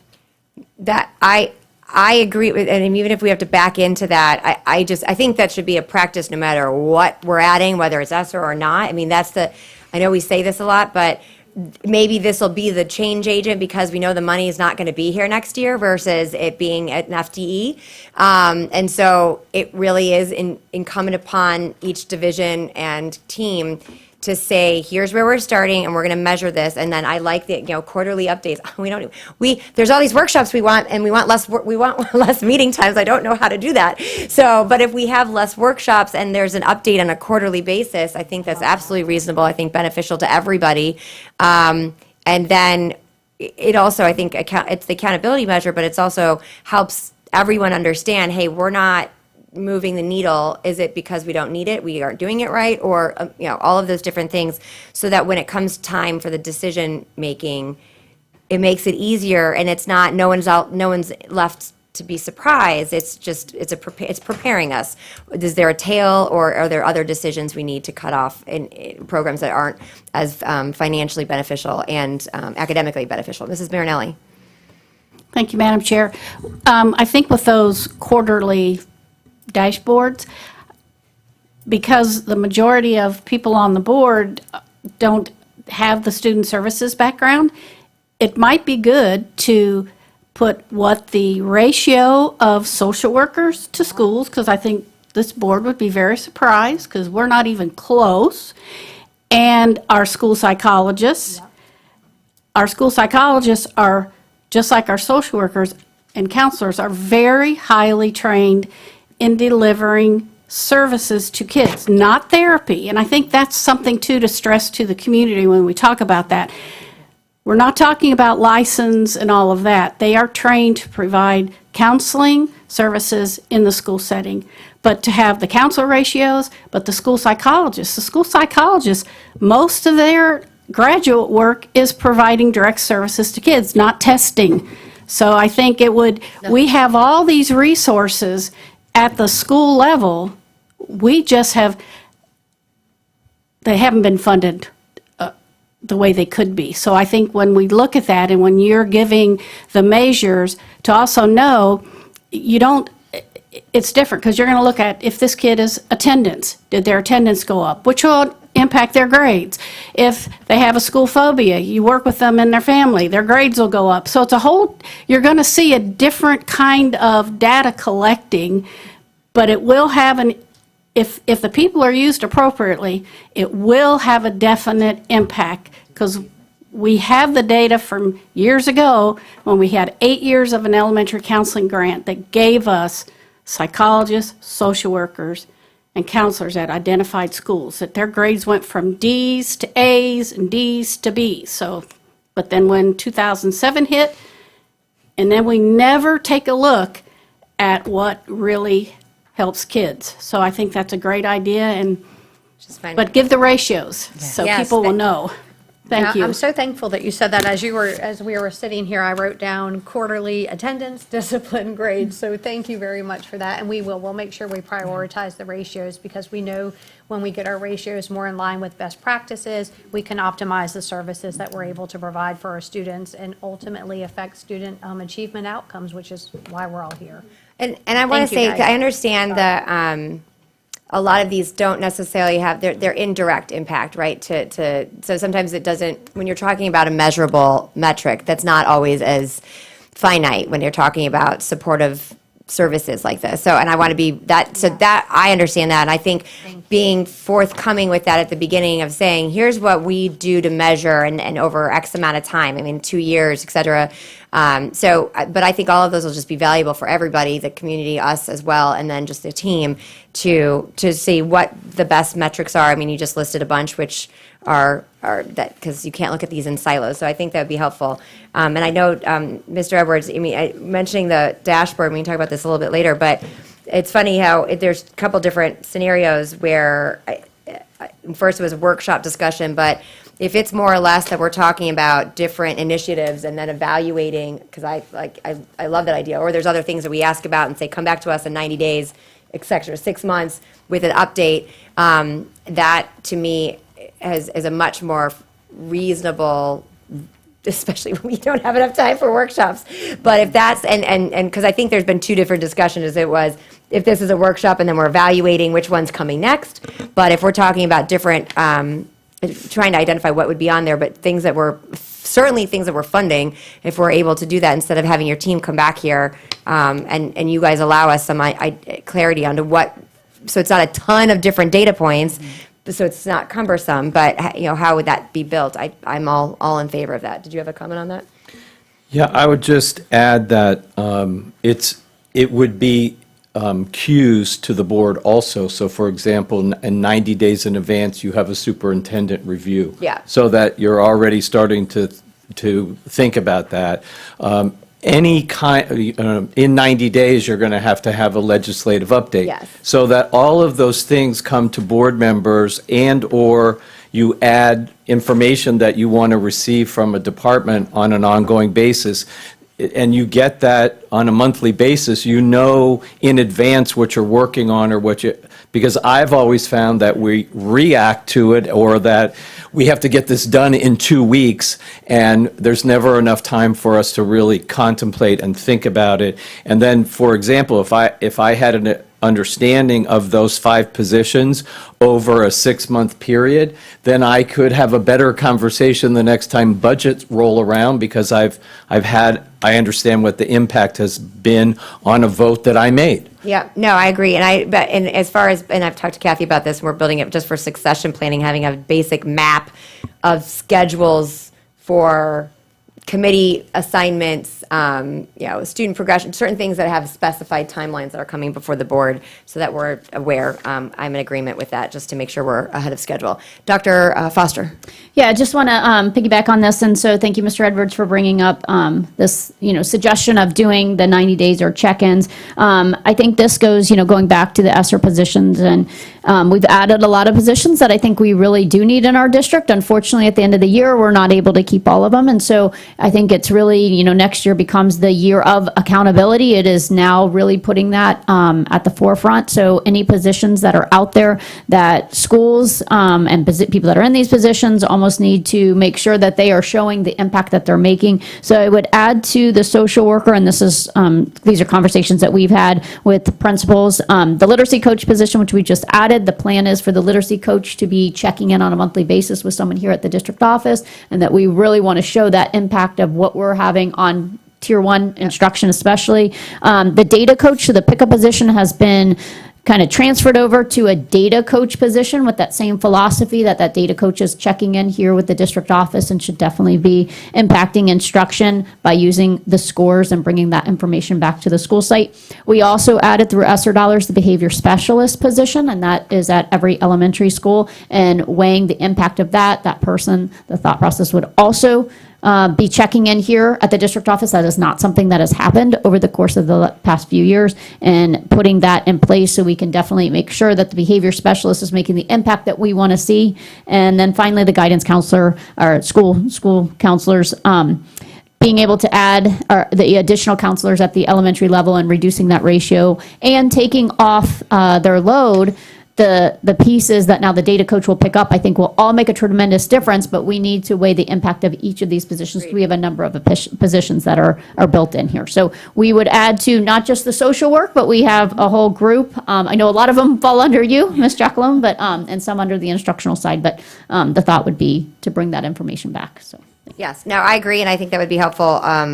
There's kind of two different things, but I do believe that would be very helpful for all planning and purposes, and then just the accountability. How to build that, I'll defer to you guys. So I would just recommend that it not have a ton of different data points, but meaningful data points, so that it can be valuable. Mrs. Rose? Thank you, Madam Chair. I just wanted to reiterate, as far as workshops or agenda items, I'm an advocate to have these conversations are very worthwhile. My interest is that we don't cram it all into one day. I'm willing to come in multiple days in 1 week. And have more quality conversation amongst my colleagues versus the 12, 13-hour days. Yeah, no, I think initially we thought they would be just a couple of them, just a couple long days, but then it's just continued on and on. So I'm in agreement, and we'll talk about that at the end of today as far as changing up some of the schedules. So back to budget. Are there any outstanding items that you need final clarity on? So I take it that the 5 social workers, Okay, that was, yes. I think I heard agreement with that. So now we were looking at the certification specialist. Okay, where am I? I don't know where. So if you look on the draft budget changes, row 24 is the certification specialist, which Dr. Foster talked about the needs for that with the additional teachers, turnover in teachers, as well as additional support to charter schools in managing certifications. I'm trying to find my piece of paper. I can't see that. Before you guys do that, I just wanted to say thank you on behalf of the Student Services team for your support. We have 20-plus counselors at STC over the next 3 days, planning on how best practices with alignment to standards, they can really improve their practices for next school year. So thank you. I know I'm speaking on behalf of our counselors and the entire Student Services team. So thanks. Thank you.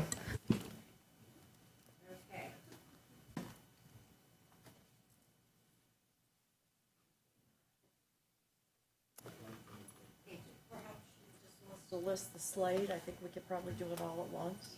Sure. So row 24 is a certification specialist in the HR department, again, to support reviewing certifications and for teachers. We also have the public policy specialist position. We have the bookkeeper position, which would be housed in finance. And then there is the coordinator, which is an instructional position in 11-month, and I believe that is to support testing of students. Okay, other comments? Mr. Edwards? Can I just hear about the public policy specialist one more time? So this is something that has come up in the boardroom many times regarding updating our policies and having someone that can really take the lead on not only updating policies, but also with contracts. So we have a number of different contracts that are housed throughout the district. This would be one person that takes the lead with all of that. I know with the increased load with different workshops and the topics that are here, I know Ms. Tompkins has a lot on her plate and has been working around the clock and updating those. This would be a position specifically earmarked with policies and updates, working closely with the superintendent and with Mr. Duggan and updating policies, making sure we're following that procedure. It's something that I've heard in the room frequently, but it'd be at the will of the board. But I think, we could expand that to also include contracts as well. If I may, I think that as we've talked about different outsourced vendors, et cetera, but it's always the internal part that's been this big gap. And I would tell you again that between the administrative assistant and general counsel, regardless if it was, for example, if it was Neola or NEFAC, there's always this internal process where it comes to us. Staff gets to weigh in because there's a procedural component to it, so that there's a back-end management that's pretty robust that hasn't really been, if that's what we're talking about. But I would tell you that is an area of need, and when it's a substantial role or responsibility of the institution as a board, and also just making sure policies and procedures line up. I think there was an issue recently, there was something pulled, but then lower in some policy elsewhere, it's still there. Those kind of nuances are there's a lot of policies, there's a lot of procedures that don't, and there's not a good process, at least that I can say. So if this fills that, I would also add from if we have a lobbyist or working with them, I don't think them as a governmental affairs, because that's what I was curious about when I read this. I don't see it as that, but I think there are opportunities so that there are people talking to one another internally that it be brought to the board. There's some opportunities, I think, that would help that expand. I don't know how much time they'd have. And then the material management, so you would say they would have a contract, they'd be doing records management or materials management as well? No, contracts.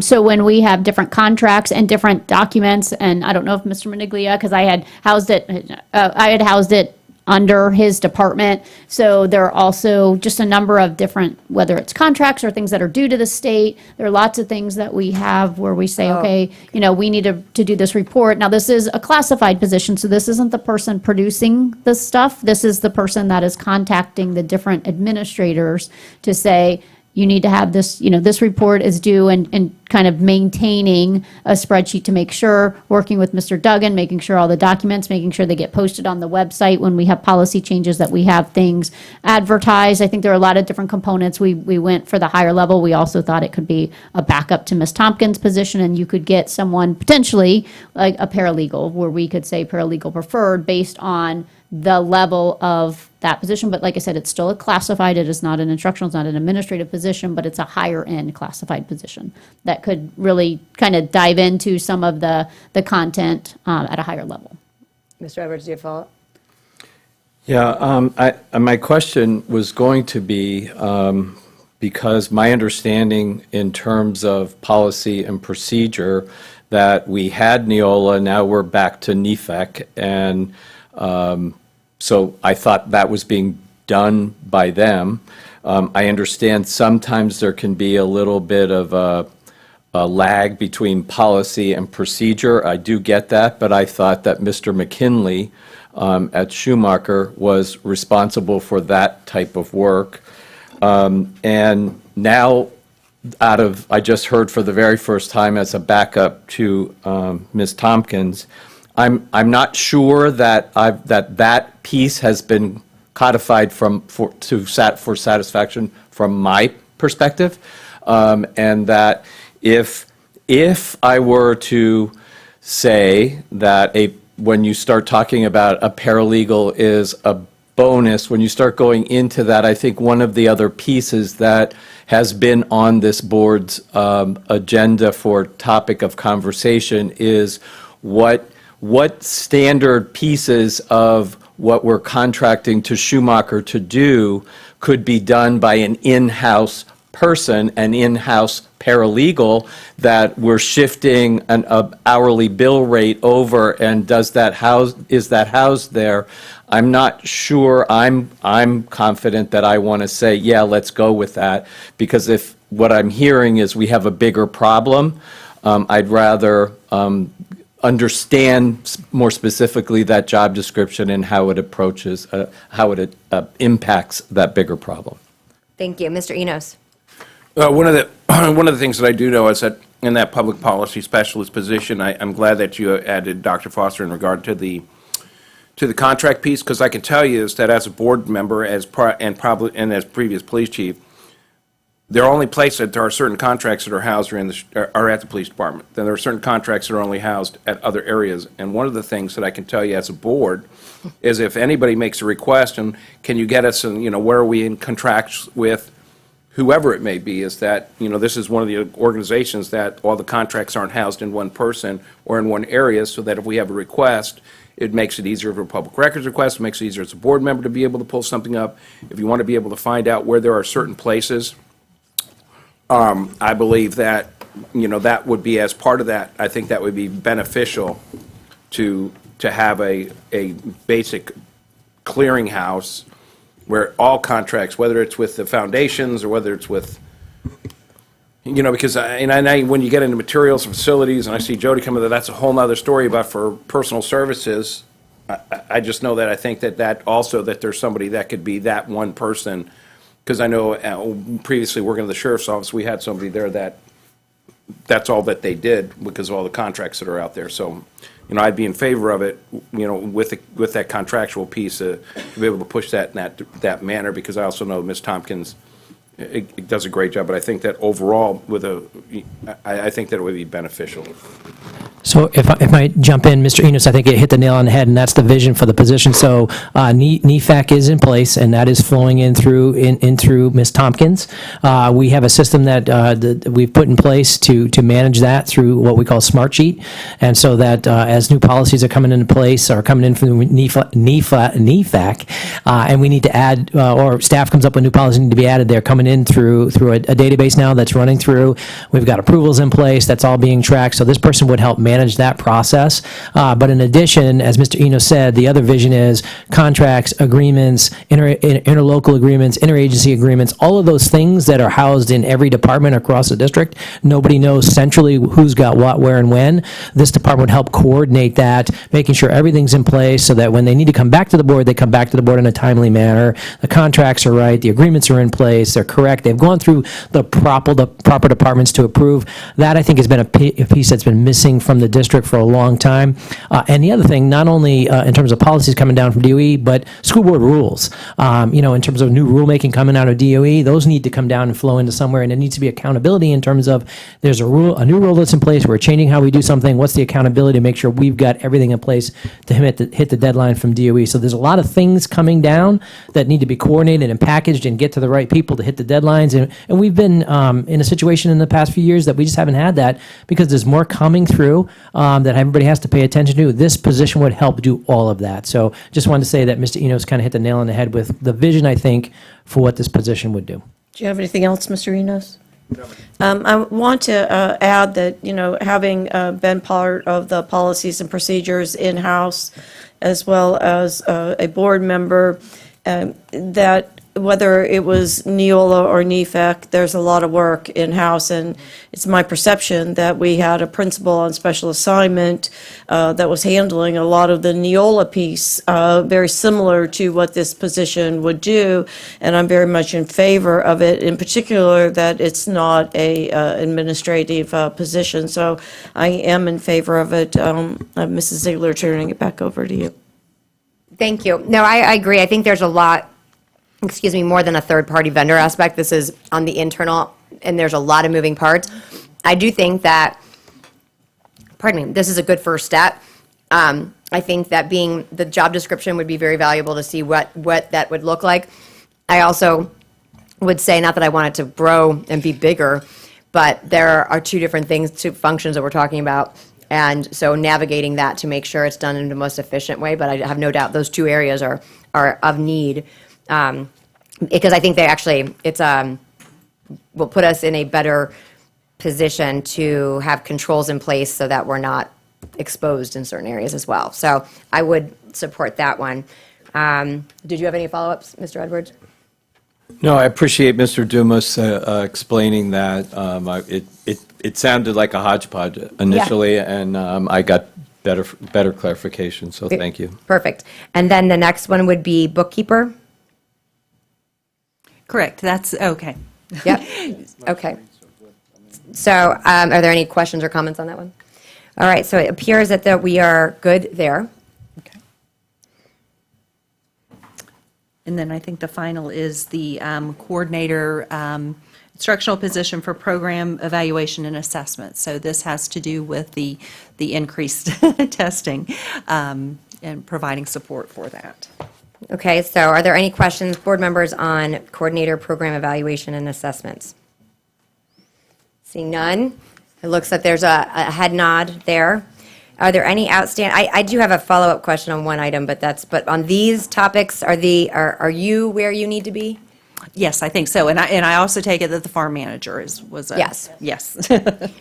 Just to be specific. No, I think I'm where we're going to, I'm good. We will come back end of July 24th. So it is a separate meeting just for that because we don't get the final data from Department of Education until they're required to get us before July 19th. They're usually right on that date. And then we incorporate in the new FEFP, the new millage rates, and all of that they have proposed for required local effort. And we will bring it back to you again on the 24th for you to approve for us to advertise. And at that time, we will incorporate these changes and have the general fund plus the other funds budgets for you to look at. And after the advertisement, we will have the budget workshop, or it's a public hearing on the tentative budget. Again, I want to stress tentative. And once that is approved, then we can make any further changes, and the final budget is up for approval on September 18th, where there will also be a required public hearing.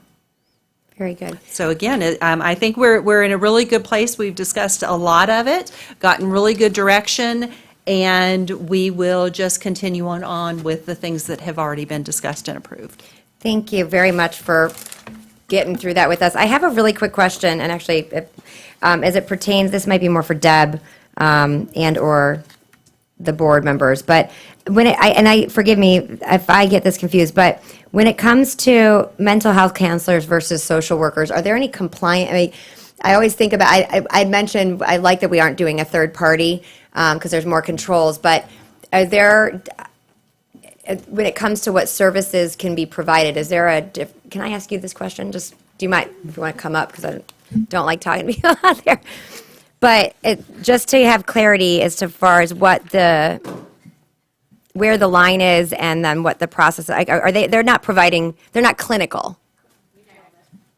Got it. They're not providing clinical therapeutic treatment level services. Okay, because if it was a mental health, well, so mental health counselor versus guidance counselor, right?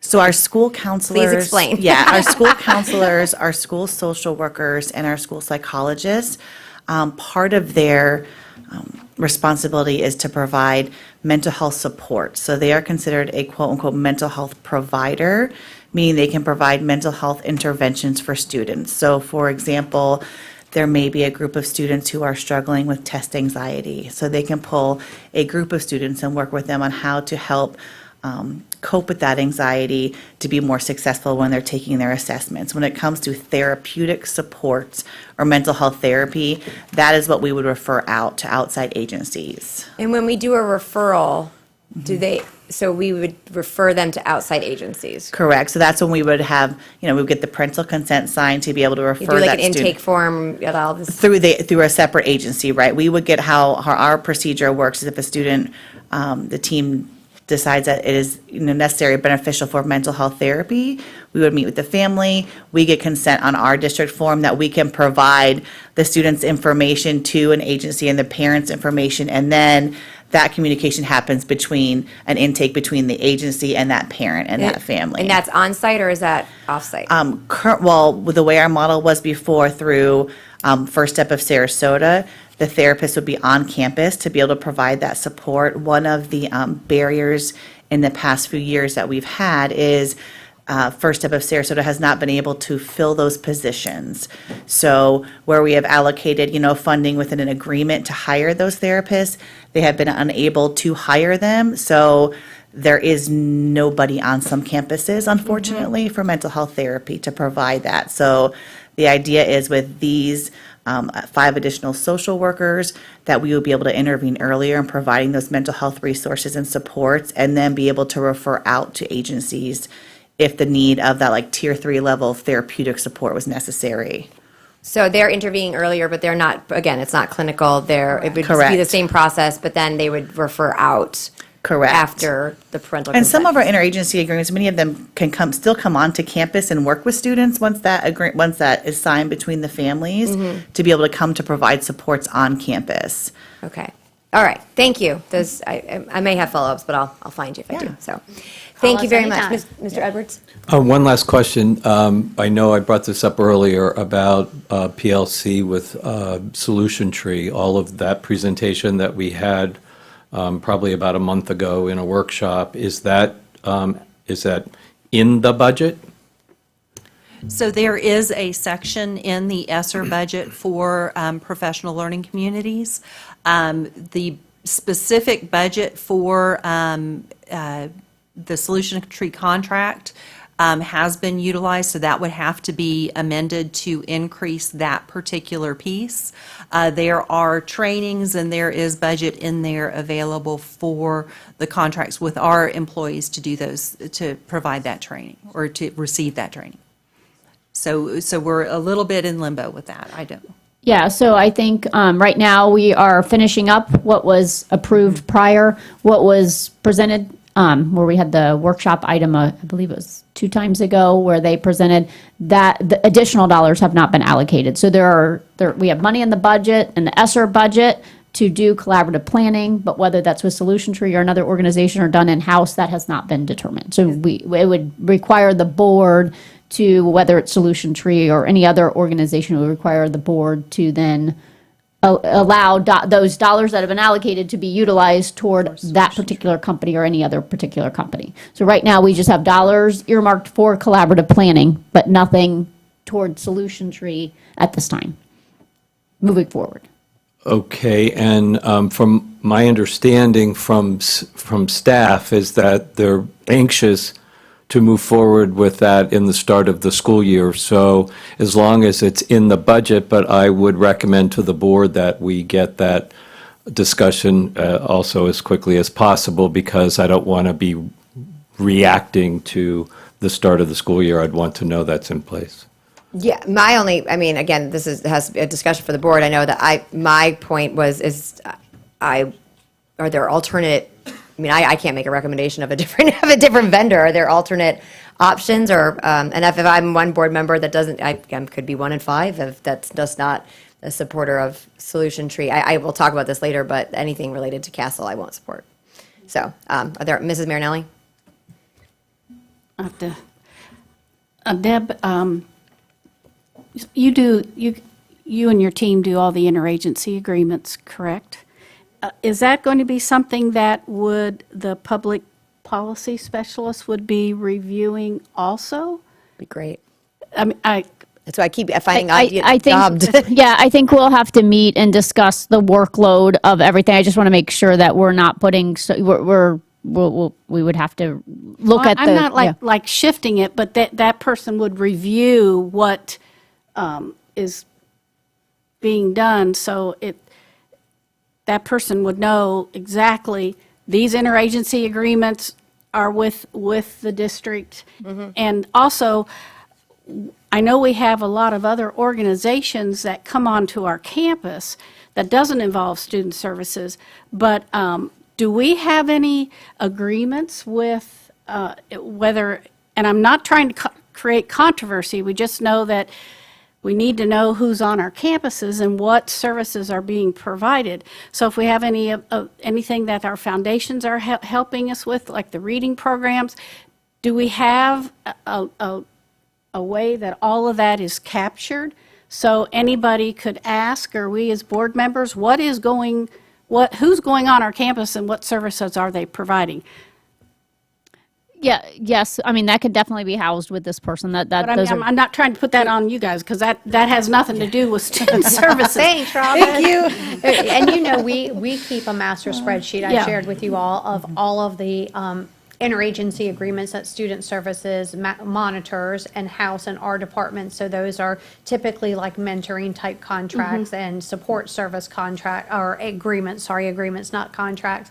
But it says exactly who the agency is, what type of service they're providing, and who the contact is. So, but you're right, there are many others. There are many across the others. So I district. know we had, as a board, talked about having a workshop just so, because your interagency agreements, there's no monies exchanged. Correct. It's just services for kids. You know There's that. no data that is exchanged unless you have parental permission. So I think parent that's going to be decides real that. important for the public to know what the student services side of the house professionals provide and don't. Because I think what's been really confusing too is for years, student services were never allowed to use the word mental health because that was equated to therapy.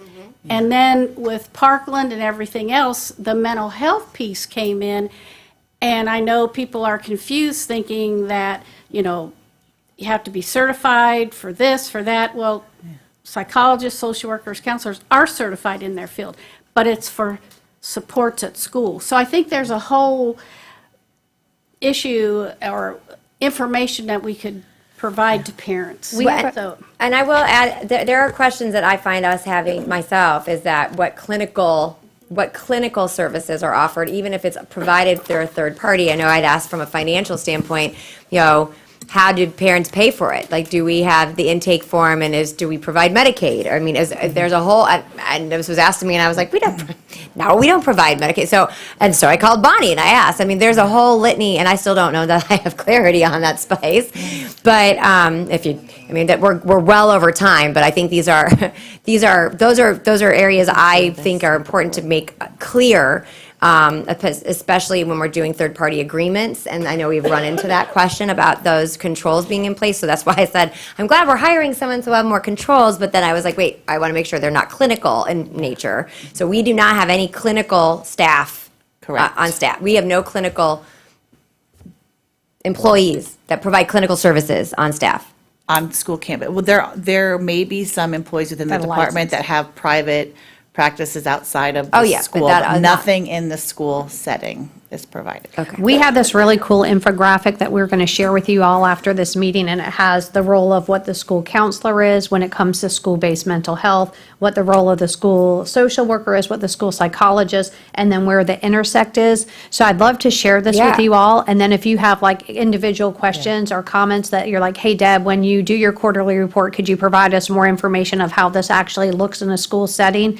We would be happy to do that, because our team, we are monitoring that data, and we're problem solving, like where are we making an impact? Where are the gaps? Who do we need to connect more with so we can better serve students? So I'll share this with Please you do. all after this meeting, and It'd be good for the website, too. yeah, share, yeah, really, really good. Thank you all. Thank you. Dr. Foster?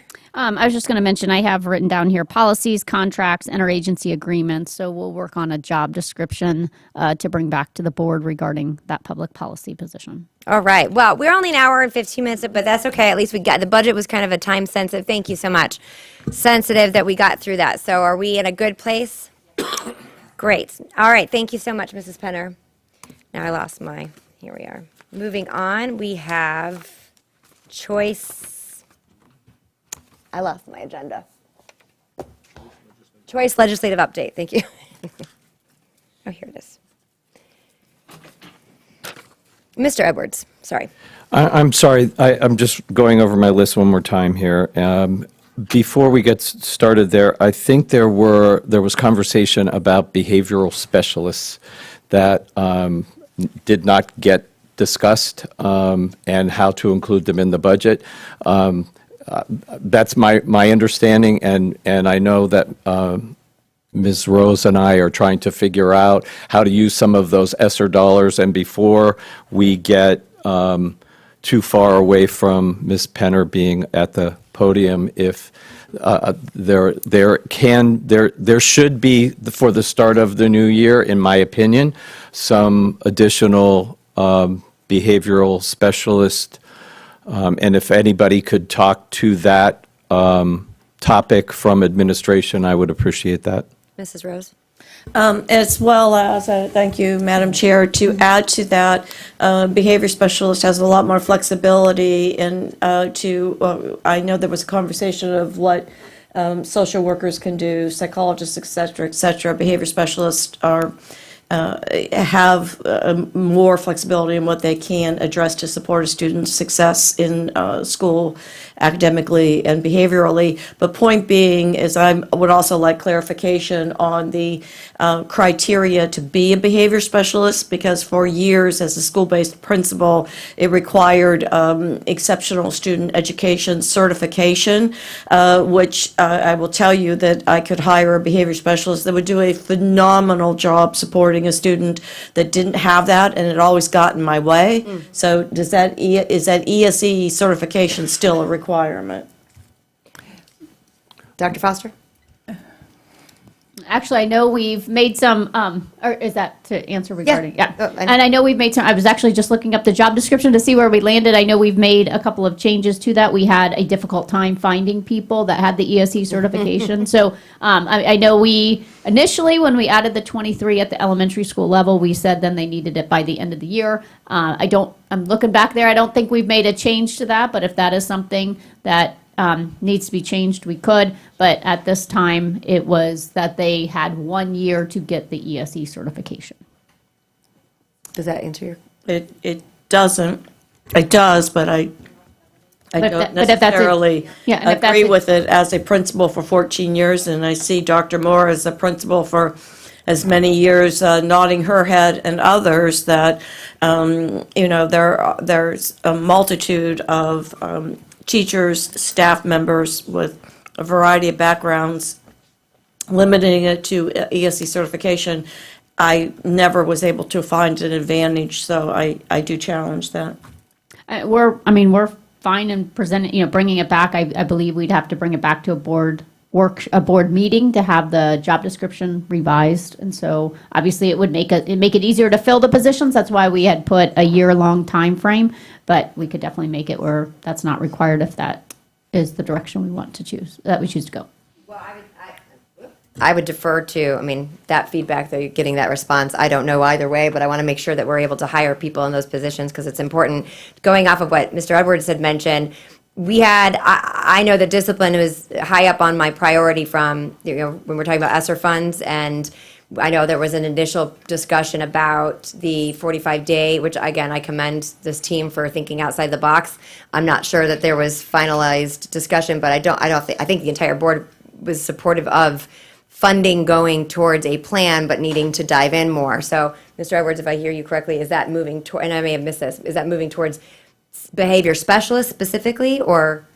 Can I insert, I'm sorry, in something that I've noticed as we tried to pull off and make this summary of changes different, there were 2 behavior specialists that had been recommended through ESSER. ESSER funded behavioral specialists at one at each of the elementary schools. We have 2 middle schools that we feel have some high needs that we wanted to add 2 additional. So I'm glad you pointed that out because it did get dropped off of But this. those are still in the budget. We are hoping to add them to the budget. The ones at the elementary school are still in the budget. We were hoping to add 2 additional at the middle school at a few high needs middle schools. So again, very good catch on Mr. Edwards' Good job, part. thank you. So that appears to be something everyone supports as Okay, well. perfect. Good job, thank you. Thank Mr. you Edwards. very much. Mrs. Dr. Foster? Thank you, Mrs. Penner. You are, I don't think we'll call you back in about 5 minutes. No. Okay, very good. Welcome. How are you guys today? So we are doing a choice legislative update. So thank you for joining us, Dr. Cantalupo and Ms. Wheeler. Yes, good morning. It's still morning. Members of the board, Kathy, Mr. Dugan, Dr. Foster.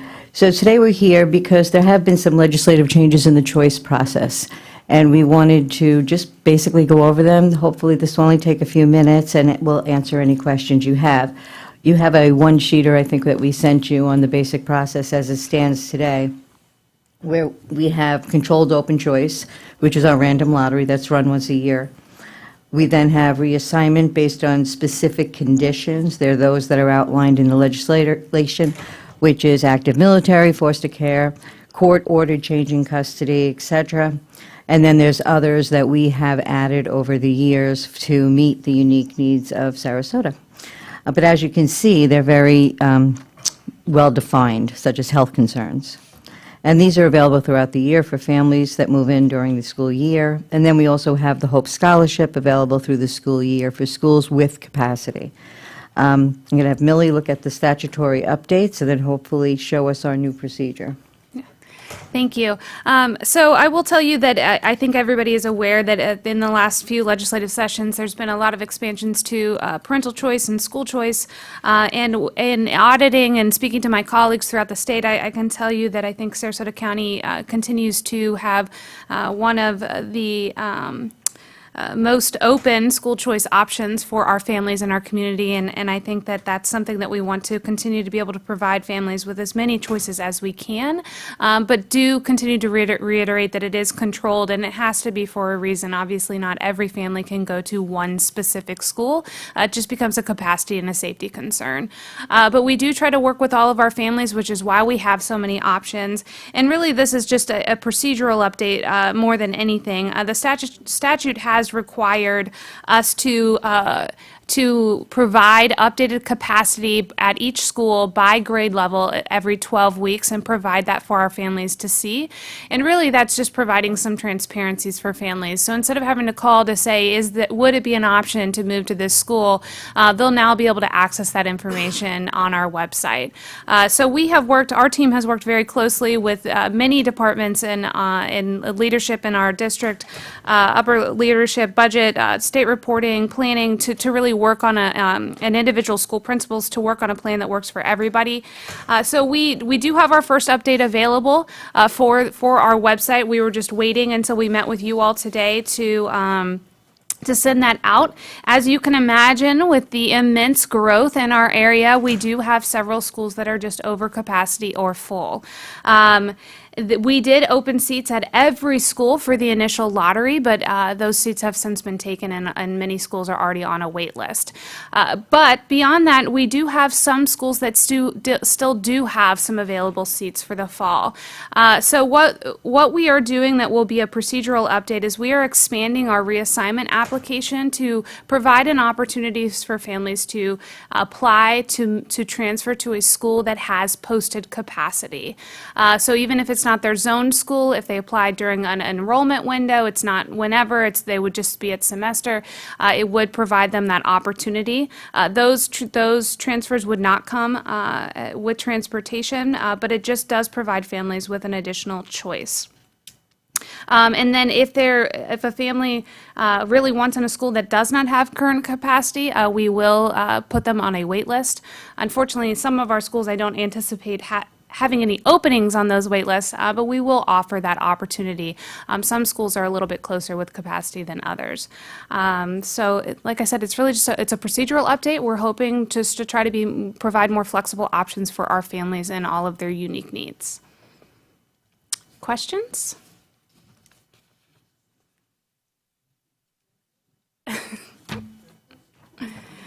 Well, Karen, no, I don't see any questions. All right. We were just trying to get you guys back on time. Thank you. Well done. Thank you so much. Thank you all. We're ahead of schedule now, so thank you so much. Thank you. Moving on to the next item, is Mrs. Catherine Kokoza joining us for the student progression plan. Hi there. I am here to answer any questions you might have about our updates to the student progression plan for the 23-24 school year. I know what we've done the last year is we'd present this and then plan for amendments, but Patrick pushed us to kind of do the amendments, all of it at once. So what you see in here includes information about July 1 as well. If something comes out from the state after July 1 with further clarification, we'll address it at that point, but this should be the only change that we need to make for the 23-24 school year. Thank you so much. Yeah, if I may just, Duggan, please. obviously there are certain things in planning that goes on during the summer in order to have good systems in place at the beginning of the school year. We've had a lot of change this year, and anything we can do to put policies and procedures in place to get kids and our staff, our awesome teachers, set up for success, so everybody can plan accordingly is important. Every other year the legislature begins in January and ends in March. And then every other year, it's March and May. And this is a March to May year, which gives us less time. So it was a priority of mine when the legislative session ended. There are certain groups that put out publications and summaries of the law. I immediately, and this goes for the student progression plan and the code of student conduct, so those documents can be transparently updated, which we're required to do each year, and put in place in a way where they're in place before school starts. It was important to get those done now, so I went through the legislation. I got with Ms. Kokoza. We got the document based on that legislation out in a way that is compliant with law, with all of the updates that I'm aware of. The governor's still actually signing bills, so it's possible there's going to be a couple more trickle in. And then typically, it's a waiting process on DOE. We decided to fast track that the best we could with common sense interpretations of what the legislation provided. Of course, if DOE comes out later, we can amend this document, but I'm comfortable that it is a statement of law and it is accurate and up to date of any student progression plan, which is a requirement for every school district to do, of any in the state of Florida. So I give Ms. Kokoza a lot of credit for grabbing the ball, and I'll have the same comments from Dr. Clayton as well. But I think we're in good shape with these two documents. Awesome. Thank you. We've come a long way from being months and not on you. I really appreciate this. And Mr. Duggan, thank you.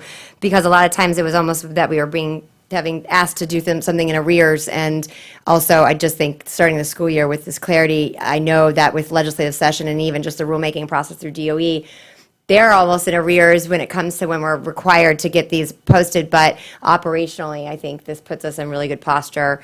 And then certainly if there are any other changes, I prefer us to make those corrections versus waiting on them and to implement them. So I really appreciate everyone and all the various departments for their input on this and getting ahead of schedule. Mr. Edwards? Thank you. There were conversations, two things I brought up, I believe, within the last month, and somehow they were, for me, connected for the way I was advised around the student progression plan, but they may be more about when we register students at the beginning of the school year. I don't know, but I'm going to bring them up since you're sitting here. Okay. Number one was fees that are charged. I brought up the point that 47% of our community is at or below the poverty line, and I was trying to find a dignified way to allow for parents to not be charged those fees, but I've since learned that the schools use those fees for other programming and other things. So I don't want the school to be penalized, but I think we have to do a better job of communicating to our public that those fees can be waived.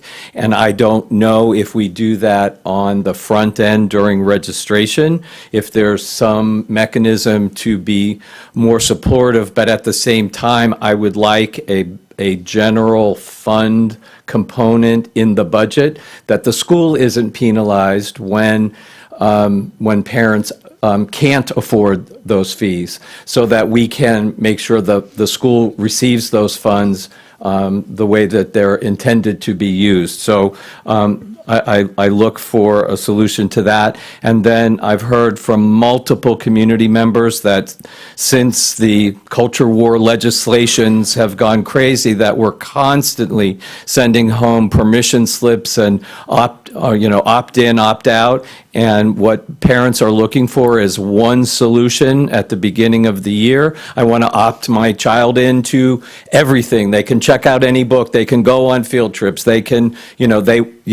select here all of the places that you would like to opt in, instead of a constant barrage of permission slips. So once again, I don't know if that's at registration or if it belongs on the student progression plan.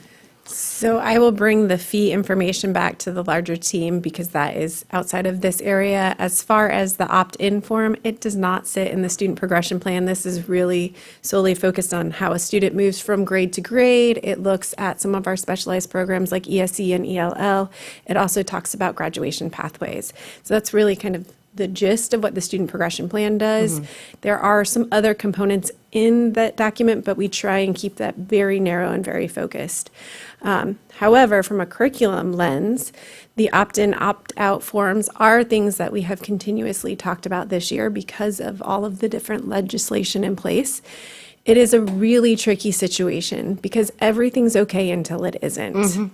And so, as a result, we are trying to find meaningful ways to do what you're asking. We have advised teachers to make sure they do their best to share things in their syllabus out in front so that parents know. And if there's a sign off there, as long as it's not a PG-13 or R-rated movie, and I'm speaking for high school at this point in time, and they can opt in at that point, we do our best to try and figure out ways to streamline the process. However, there are going to be caveats for everything, and so we want to make sure that we are transparent as possible. But we are still trying to problem solve that as well. So is there some solution on the front end that we can bucket some of the piece? Because it has become both parents work. As I mentioned, many of our households are at or below the poverty line, and when they're struggling with this constant paperwork that is imposed upon them legislatively, and so if there is some mechanism to streamline it, that's what they're looking for. Right. Thank you, Mr. Edwards. Again, I think just as a follow-up to what Ms. Kokoza said, again, you're trying to strike that delicate balance. There's no doubt about it. And I can tell you right now, working with School Board Council, also folks in our IT department, we are looking for that solution that can go ahead and try to meet families where they are and take that burden off because, again, we don't want to have folks every single time they turn around, both at home but also at the school level, trying to manage and keep track of all of that. But at the same time, we just want to make sure I's are dotted, T's are crossed, and that we have the most aligned, highest quality materials, resources, guest speakers, you name it, in front of our students at all times. So thank you.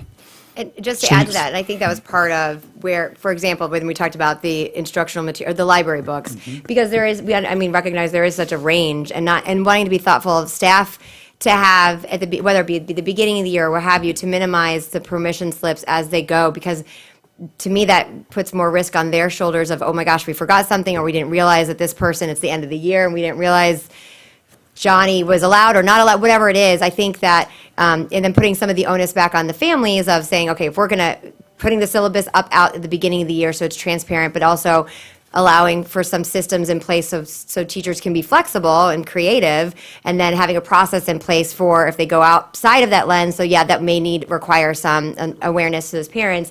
But I think there is a thoughtful way of not having a permission slip sent over every month or every week. I can tell you as a mom, I feel I'm oftentimes chased for signing off on those things, so I can appreciate that component. But I think that my hat's off to you guys for trying to figure out those various ways. My only worry would be is if there's a way versus permission slip to just give that awareness, so then those parents can step in and say one or the other versus the staff having to keep track. That would just be my opinion. Mrs. Rose? Thank you, Madam Chair. Mr. Edwards, from the standpoint of the waiver for the standardized fees that are charged at the elementary, middle, and high school level, for example, for PE uniforms, I know that for years, and perhaps, Mr. Renoff, you can address this, that schools-based principals, we were required to make sure that that was visible everywhere, that those waivers occurred upon request. You didn't have to provide proof. You didn't have to embarrass yourself.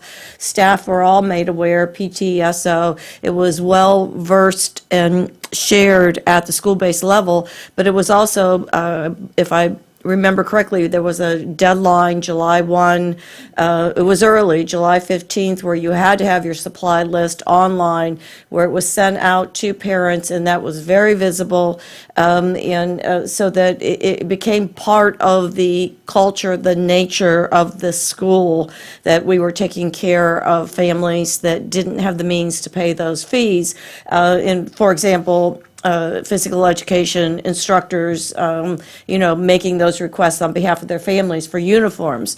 I know that there was a point when we had flexible school-based funds where that money was available. I don't know if it still is. It needs to be made available if it isn't.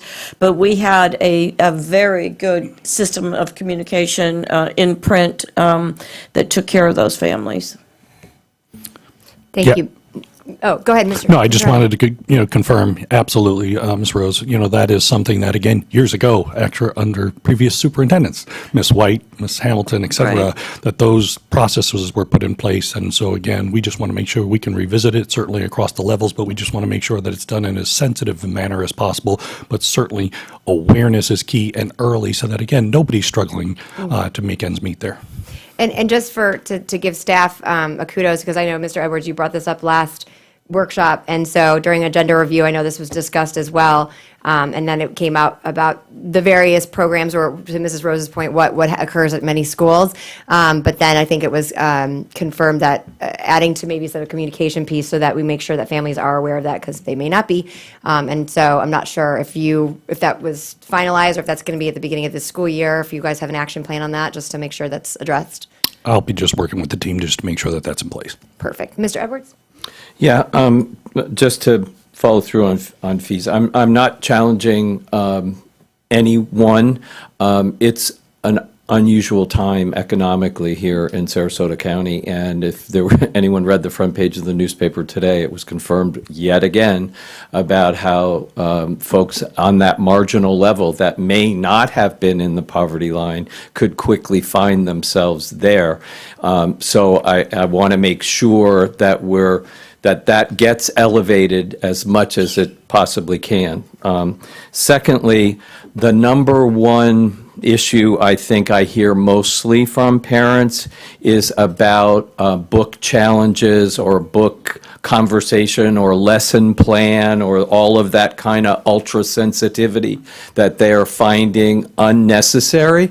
If we can identify an opt-in form that deals specifically with media, books, library books, lesson plans, if it could focus into that 1-0 place to give parents relief from those types of situations, that might be helpful. And we have advised our teachers at all levels to start their school year off by kind of saying, here's the things that I plan to do in my classroom this school year. That might come in the form of permission slip forms for videos or even guest speakers coming into the classroom. In addition to that, we do rely, especially at the high school level and middle school level, on the course syllabus, which also outlines a lot of time the readings that are done in the class. But I think it was Ms. Ziegler who mentioned there's that creativity side. And so there are these moments where a teacher goes, wow, this is a perfect video for this situation, or I ran across this text and I think it would really align to the unit of study we're doing. In that case, those teachers need to work with their school-based administrators to get approval for using the resource. And then we would recommend that a parent permission slip goes home for those unique situations, because we do feel like it is important for families to have an understanding of what their students are exposed to so that they can have, if they want to have those good conversations at home. Hopefully, those aren't happening on a weekly basis, because hopefully the teachers have thought through their lesson plans for a quarter or a semester or even the whole year at the start of the school year to a point where they know the major texts that they are going to be utilizing. There are some instances, though, where a teacher hasn't been able to be that proactive, a lot of times with new teachers, and so we try our best to work through that.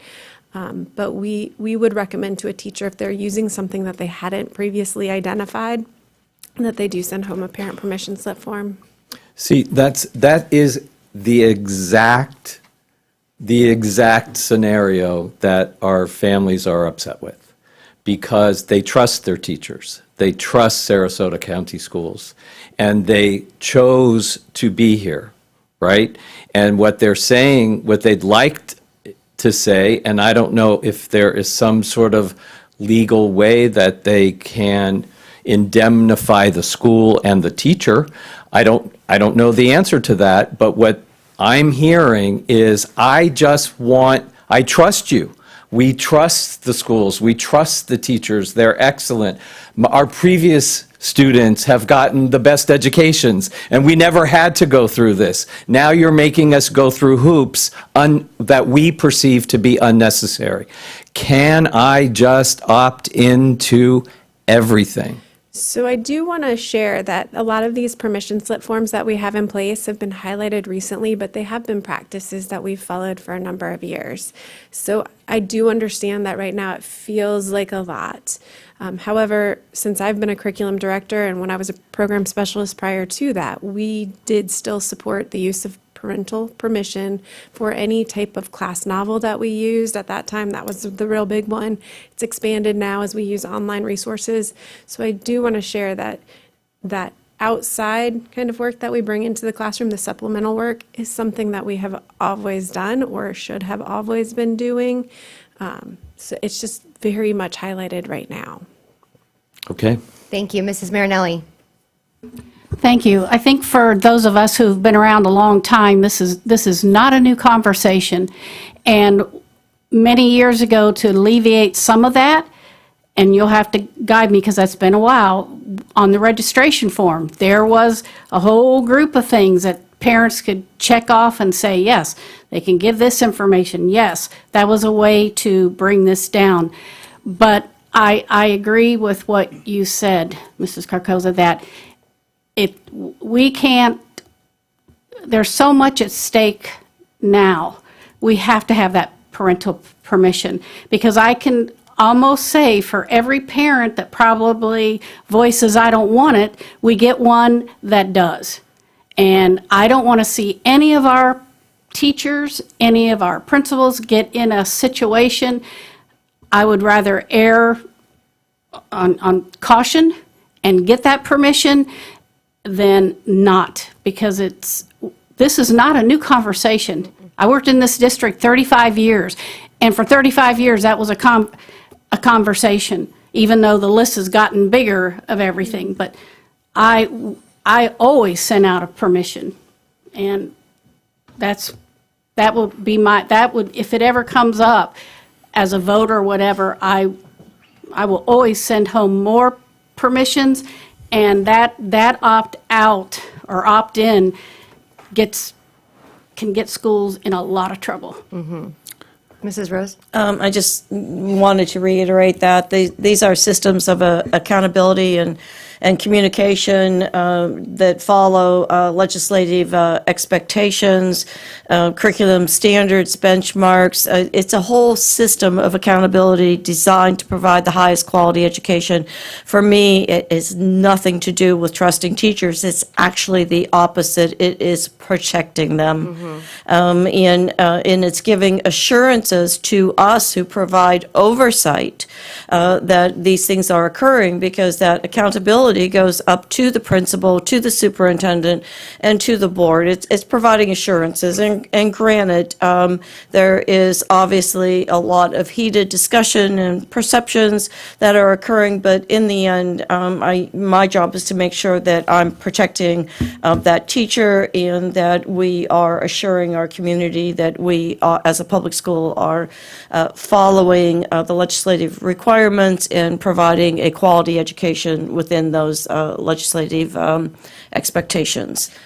Yeah, and I would add to that. I agree, and I thank you for that, Mrs. Kokoza, for the statement that I know that this has been a practice, and it's a best practice that has been time tested over years. I think that certainly there's a lot more coverage of this topic, and I understand, having talked to lots of people in different areas of the state and the country, and I say, having firsthand experience working with our team here, that one, I am really glad that we are in a much better position than I've seen other districts in, and I think that's a hat off to the level of professionalism and work and diligence that all the staff and the team do here, whereas other districts have been kind of constantly either not taking it seriously or elevating or having that two-way communication and trusted relationships with their parents and the staff.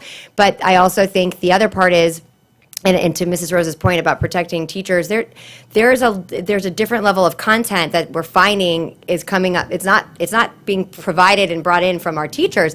It's a lot more from some of the vendors and distributors, and that is causing us to do more vetting and what have you than I think times before. I think many educators who've been in this for a long time have shared that, even with me and myself and other people, me and other people. But the material and the content has changed such that does create more work from this end. And I think it's just, if any way we can provide an opportunity to have forward transparency at the beginning of the year, but I don't want to hamper the creativity in real time that our educators have. And so I would support that they are able to continue sharing and engaging families of saying, hey, this is what we're going to be adding to the instructional day, but, and certainly the parents have an opportunity to opt out.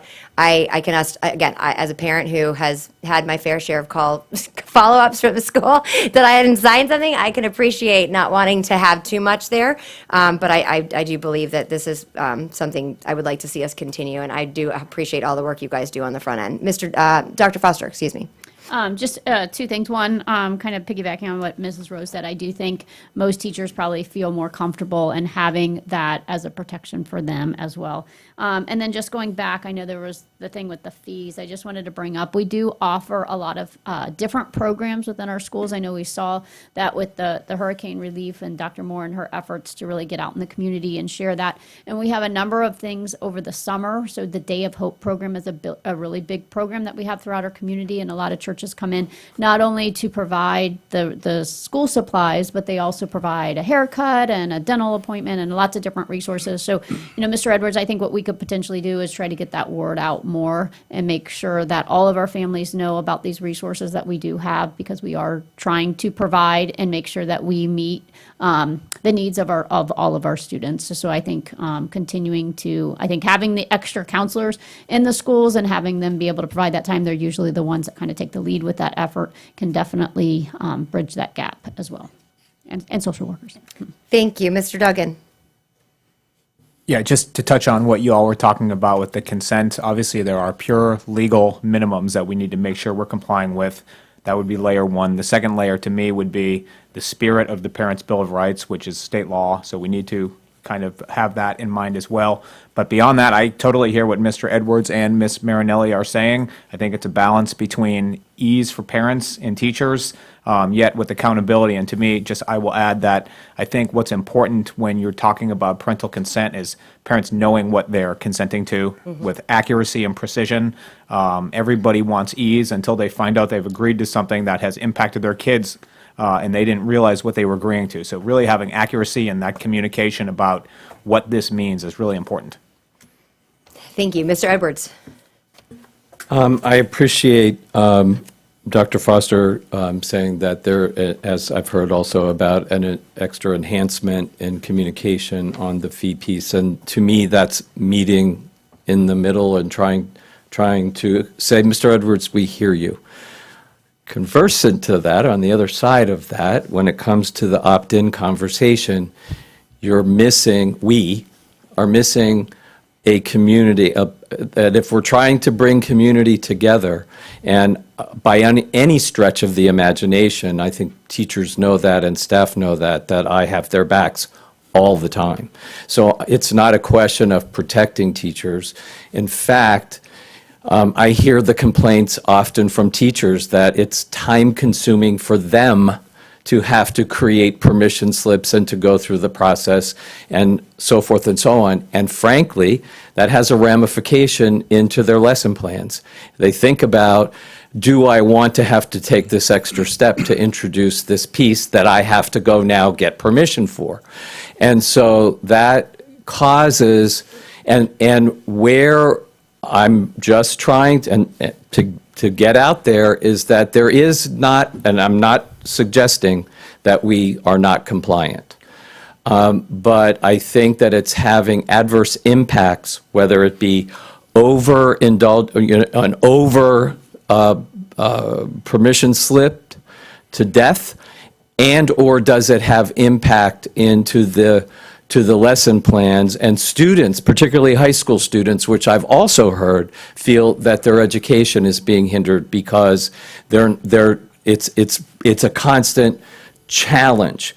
So all I'm trying to do is find a way to keep our teachers protected and to have the community members that are pretty upset that a vocal minority, majority, whatever you want, are impacting legislation that is adversely impacting instruction and parents in their day-to-day. So, go ahead. Okay. First of all, thank you for the clarification. And I guess the only other thing I'd like to add to this entire conversation is we have an opportunity in front of us because we are looking at some new software and technology programs that may weave some of this in there and therefore be able to streamline yet protect us at the exact same time. So it's a win-win for everybody involved. So stay tuned. Thank you. And I'm just going to, this brings a good opportunity to say, I've read certain articles that have mentioned that the heightened scrutiny has made some educators second guess what they want to present. And I think that is a fair point. And I think that, and these are conversations I've certainly had with people within our administration, because if that is happening, I think it elevates a good conversation and a good opportunity for staff to evaluate certainly that if presented appropriately and aligned to the standards, we should not be restricting or removing content. We just need to make sure we're thoughtful in the presentation. And I think, again, that we hire high-quality educators that are professionals. And so for anyone who is in our staff, if they are concerned about, is this worth it? I think the fact that you considered it for the get-go makes it worthwhile of contemplating the next step. Can this be presented, and how can it be presented in a way that is aligned to the standards and will make this an enriching, lesson plan, and that perhaps it's just challenging us a little bit more to be more thoughtful. But I don't think that I don't believe that if we have educators in our district, I want them to understand that sadly there were plenty of examples across the country that I think many in our district would agree that probably just led us down a path that had to dive in a little bit deeper and figure out how we got here and what that is. But it's not, it's pervasive in some areas. And like I've said, I think we found that it's much more pervasive from the content providers than it is by being brought in from outside areas. And so that being said, we have to be a little bit more thoughtful, but I don't think we should remove things completely. I think that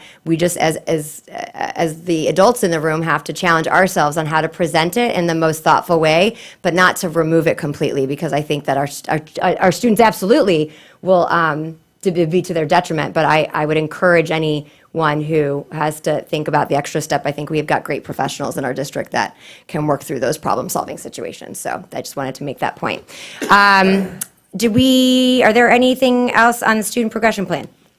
Any other comments? So I can just remind you of the process. Yeah. Tonight you'll vote on whether or not it can be approved to be posted for 30 days, and then it'll be back, as long as we don't have any changes that we need to make at the end of the 30 days, it'll be back on the board agenda for approval, and that's looking at like the first meeting in August, so just prior to students' return. Wonderful. Thank you very much. I appreciate it. God bless you. The next up is Dr. Clayton with the Code of Conduct, Code of Student Conduct, and team et al.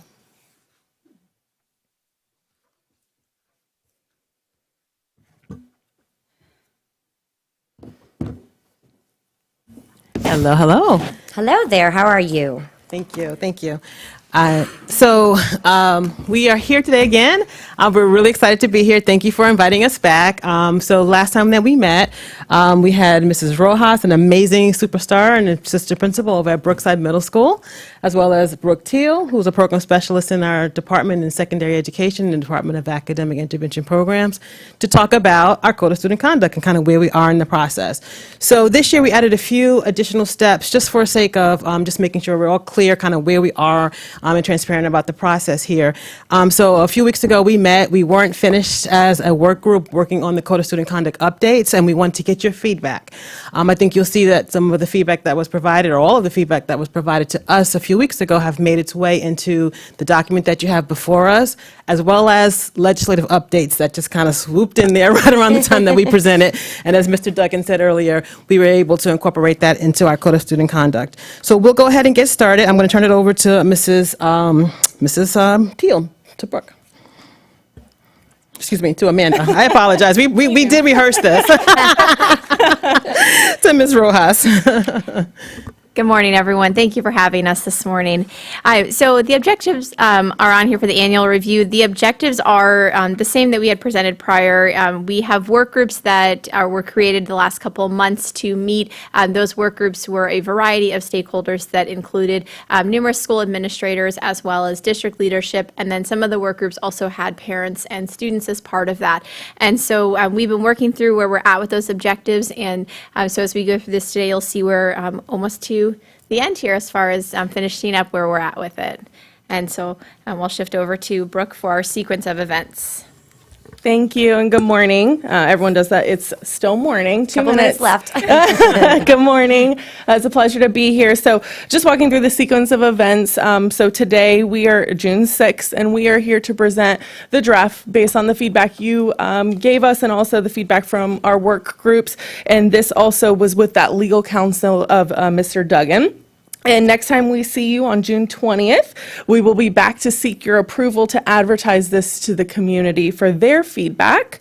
And then we will return again in August 1st, same as the student progression plan, to present this to you for final board approval to be implemented for the beginning of the school year. And we did want you to know that last little box that in the fall, we will be having a variety of trainings on the updates to this student code of conduct. And now back to Dr. Clayton. She's going to talk more about some of the specific updates. So just a couple of things here. I won't go over every single slide that's here. I know you have it in front of you, and you'll have a chance to review that as well. But the main thing I wanted to focus on in this particular slide is an update that actually came to us from Mr. Duggan. It's related to a new House bill that we have, so House Bill 379, which is in regards to social media platforms through the school internet and the accessibility of those platforms through the school internet. So there were some clear guidelines that were established by the Department of Education in regards to using TikTok and other types of things on our school campuses. So we were able to, of course, work with our council, but also with our different departments in the district. Hats off to our IT department as well, to just ensure that our social media guidelines were updated to ensure that those that were not accessible as well. And then I'll turn it over to Brooke for the next slide. All right, so thank you. So we had some extensive updates to 300.9. The behaviors and consequences chart, we made sure that you had an attachment. The only major change to that was that the assessor language aligned to the new assessor updates. None of the actual consequences changed or anything like that. But like, for example, it was physical attack, now it's simple battery. So we just changed the language on that, but we wanted to make sure you had it. The major update in section 300.9 was actually based on your feedback. We heard your concerns about Cessor, particularly with our younger students and that coding. And so we added a paragraph in 300.9 that states that we do have to, of course, report based on statute. However, our school-based administrators have discretion over discipline and interventions equally. And that was based from your feedback. We wanted that paragraph to be added for our school-based administrators, but also for our board to know that we hear your concerns, and we wanted that to be part of our student code of conduct. And then Dr. Clayton's going to finish up the updates. Okay, so on this slide, there's actually two things I just wanted to bring to your attention. In 300.23, we added a new code, and this is a very, very small number of students across the district who are sometimes involved in off-campus events that involve weapons. What we have seen over the last year is that, again, a very small, under 10 students across the district. Some of those off-campus offense involving weapons, even firearms, may be a misdemeanor. As you may remember or recall, we have for many years in our Code of Student Conduct, as well as in state statute, we address off-campus events and felonies for felonies. But obviously, off-campus events that involve misdemeanors and firearms or weapons, we want to be able to take very seriously. So we're addressing that through our Code of Student Conduct. So that is there. The other thing that we have here is something that's new, and this is, again, one of those legislative updates that Mr. Duggan made sure that he informed our work group of, is 200, it makes its way into our Code of Student Conduct in section 300.24. There's a new act called Safety in Private Spaces Act, which really is in regards to students who go into the opposite gender restroom. And what that means is lots of different tenets to that. But as far as our Code of Student Conduct is concerned, we wanted to basically list and acknowledge this new statute. And we looked at our Code of Student Conduct in relation to this new statute, and we recognized that we actually already have provisions in our Code of Student Conduct that would address that if a student were to go into the opposite bathroom. There's other pieces to this legislation that involve other departments, such as our school health department as well. So there will be some work groups that will work through this through the summer to make sure that we get this into a shape that makes sense for all of our administrators, and that we do the training as well. So that's something that made its way into the Code of Student Conduct.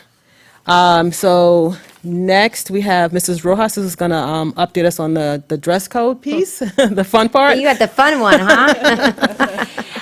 Since the last time we were here, there really weren't changes to the dress code piece. We do have the infographic, though, for you to see as far as this goes along in the Student Code of Conduct. It is a link that families can go to get some visual kind of expectations and recommendations as they are preparing for the new school year, shopping, all of those pieces. When our dress code work group met, there were 27 members of that work group that included high school and middle school students, along with all of the other staff members. And there were parents as well that joined that group. And so it's been a really unique opportunity, and I enjoy it. I have fun going through the collective conversations because we met for, it was like almost an hour and a half, a little over that, and we were like, okay, we have to get to a stopping point here. But the infographic is really, I think, where students, I think, are the most vocal. They have very specific, they want changes, like they'll say, nope, I want this student out, I want this idea coming in, so that it's really clear for families to see what are those examples and non-examples, so that we are able to demonstrate that and also be really representative of our students. When we did it 2 years ago, they counted. They're like, we want male and females to be equal. And it was really neat to see that conversation because they really kind of lead that and guide that conversation for us. And so the infographic will be a link in there for families to be able to access. And then really that's kind of the end for us. And like Brooke had said, our next step would be the June 20th board meeting to hopefully seek approval for the draft, and then it will go out for public feedback and any views that we want to get back from the community on the new updates. Thank you so much.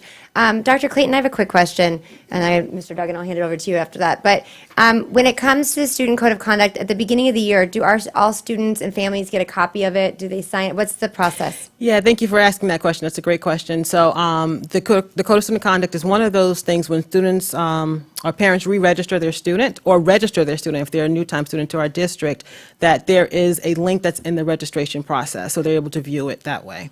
Do we and then require- it's all, I'm sorry. Oh, that's okay. I was going to say, do we require them to electronically accept it or anything like that? Yes, they're required to electronically accept it. And then the other thing is that our schools are really good about making sure that that information goes out as well with their handbooks. Okay, perfect. Mr. Duggan?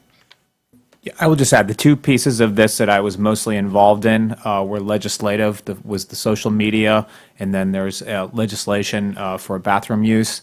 And I will say that in each of those legislative pieces, they actually called for these insertions to specifically be made in the Code of Student Conduct. That's why they are showing up in this format. They are virtually a word-for-word description of what the legislature said, with a little bit of the legalese taken out for kids to be able to understand more easily than the way the legislature writes them. But they are as concise and word for word based on the legislation. So I anticipate that FDOE through rulemaking could come out with additional things, and we'll monitor that, and if we need to tweak this document moving forward. But like the student progression plan, we tried to have a simple statement of the law and have a document out for families and students and teachers ahead of the school year, and if we need to tweak it moving forward, we can do that. But I think that this satisfies legal requirements that we're required to implement. Wonderful. I don't see any other comments or questions. I want to say thank you. This is great. Thank you, Mr. Duggan, for your input, but the alignment and then the timeline and all good things. So I appreciate the hard work, everyone. And Mr. Edwards, I apologize.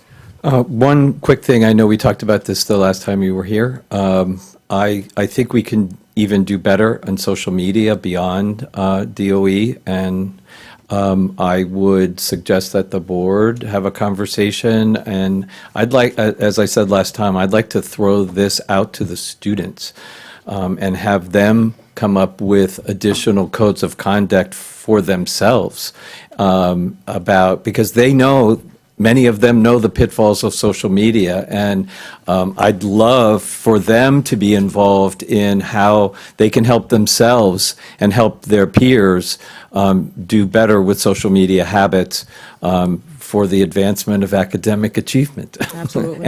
and good mental wellness. So I challenge us all to figure out a way to do that. We know we talked about this a couple of times. I'm not sure it's elevated. So I look at it from, I know we talked about this from the parent perspective of doing some kind of training and putting PSAs out there because there's new platforms every single day, and most parents don't know what they are or how they get around them. And I think while that's indirect, it's a benefit to us as a district because we know how impactful that is during our school day, even if it happens outside of school. And so I know we've talked about it a lot. I don't know what needs, I really would like to see us do that. I think it would be incredibly valuable in the long term. But I also think, and we were talking about doing it in the format of PSAs for social media or something like that.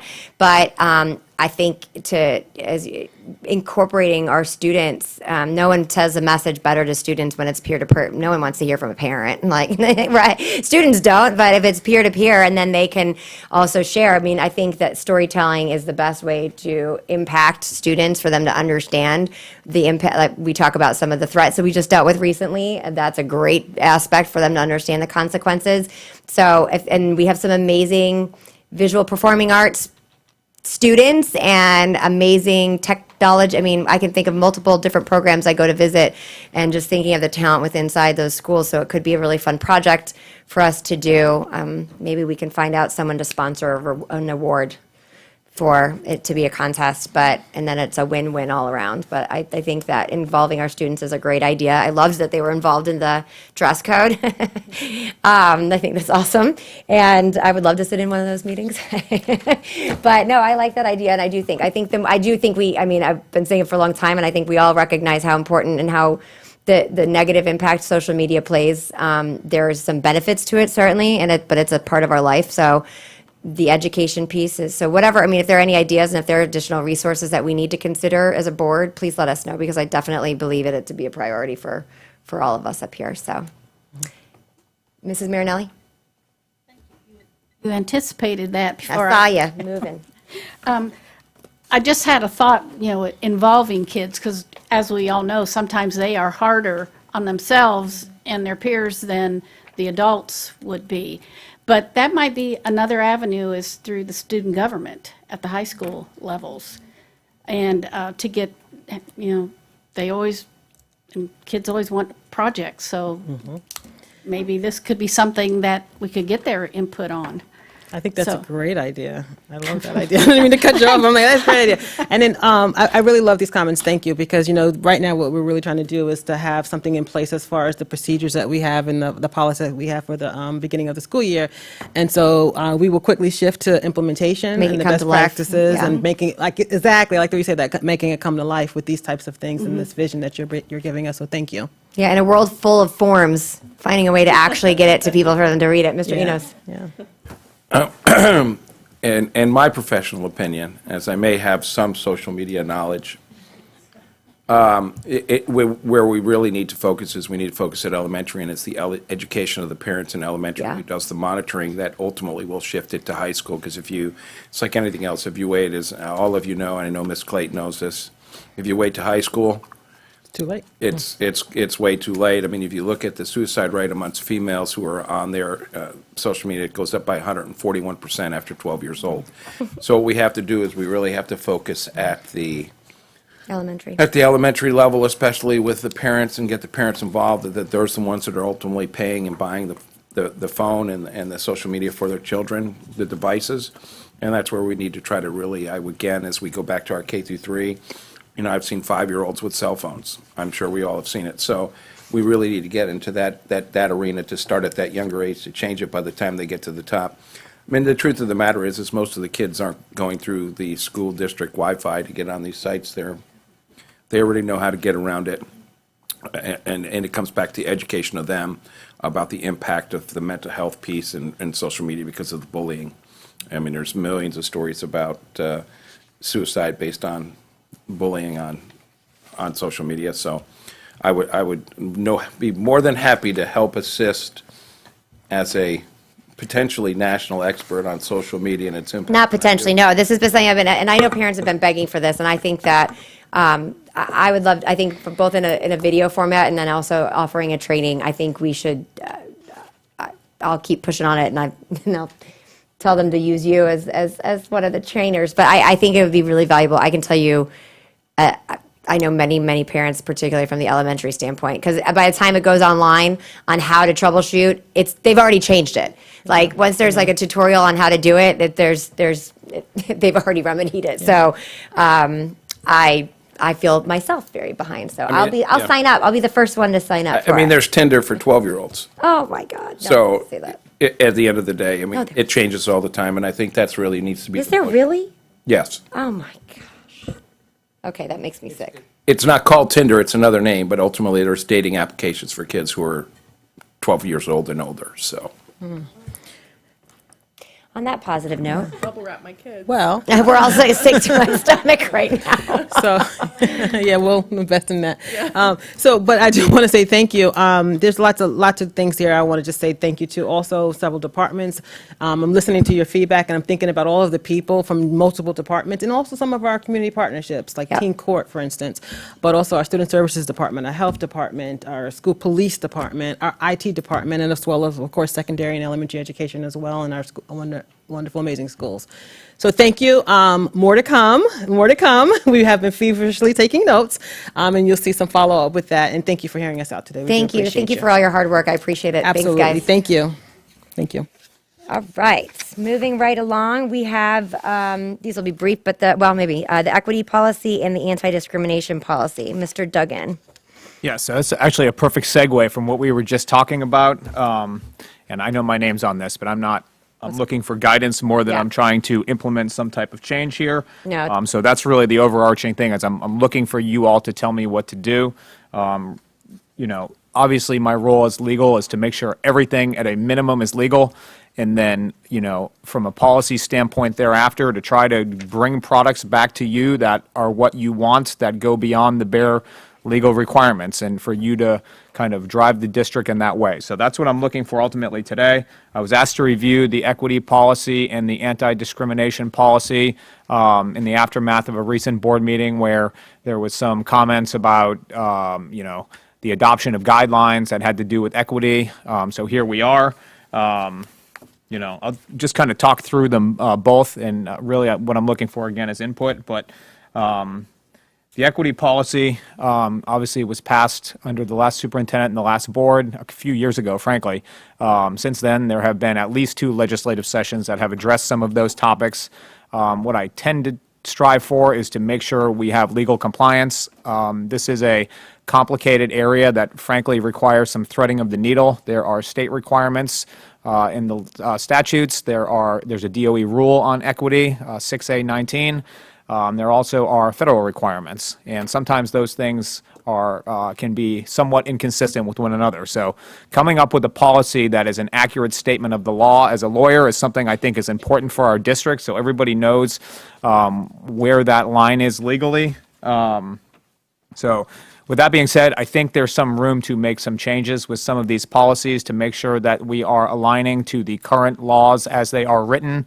Beyond that, so obviously, anytime you have a policy, you have 3 choices, right? You can leave it how it is, you can totally scrap it, or you can modify it, right? And so there's obviously pros and cons to all of those approaches. I would say after looking at the relevant statutes, those are really, it's Chapter 1000 of the Florida statutes, it's 1000.05.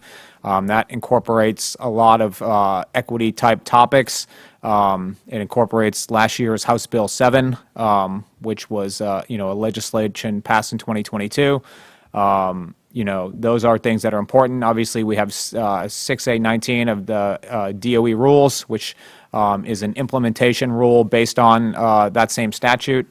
I think there's room to update our policies to make sure we're in conformance with those requirements. So my suggestion is to modify, not to scrap. I think there's a lot of utility and there's enough basis in the Florida statutes to continue on with an equity policy. Educational equity is in several places in the law, under state law.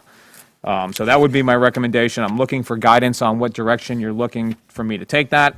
Same thing on the anti-discrimination policy. Looking at them, honestly, I think they're generally fine. They're obviously geared towards students and towards employees. My background when I'm not doing school board work is labor and employment laws, so I can tell you from a employment standpoint, those are almost full of best practices completely. I mean, obviously the one thing that was a little controversial that was brought up at the recent board meeting were the equity guidelines.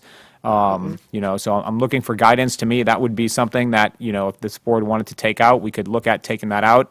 Like any rules, I think it's a slippery slope to call things policies or guidelines. When you look at the definition of what a policy is, or what a guideline is, that's an artificial difference.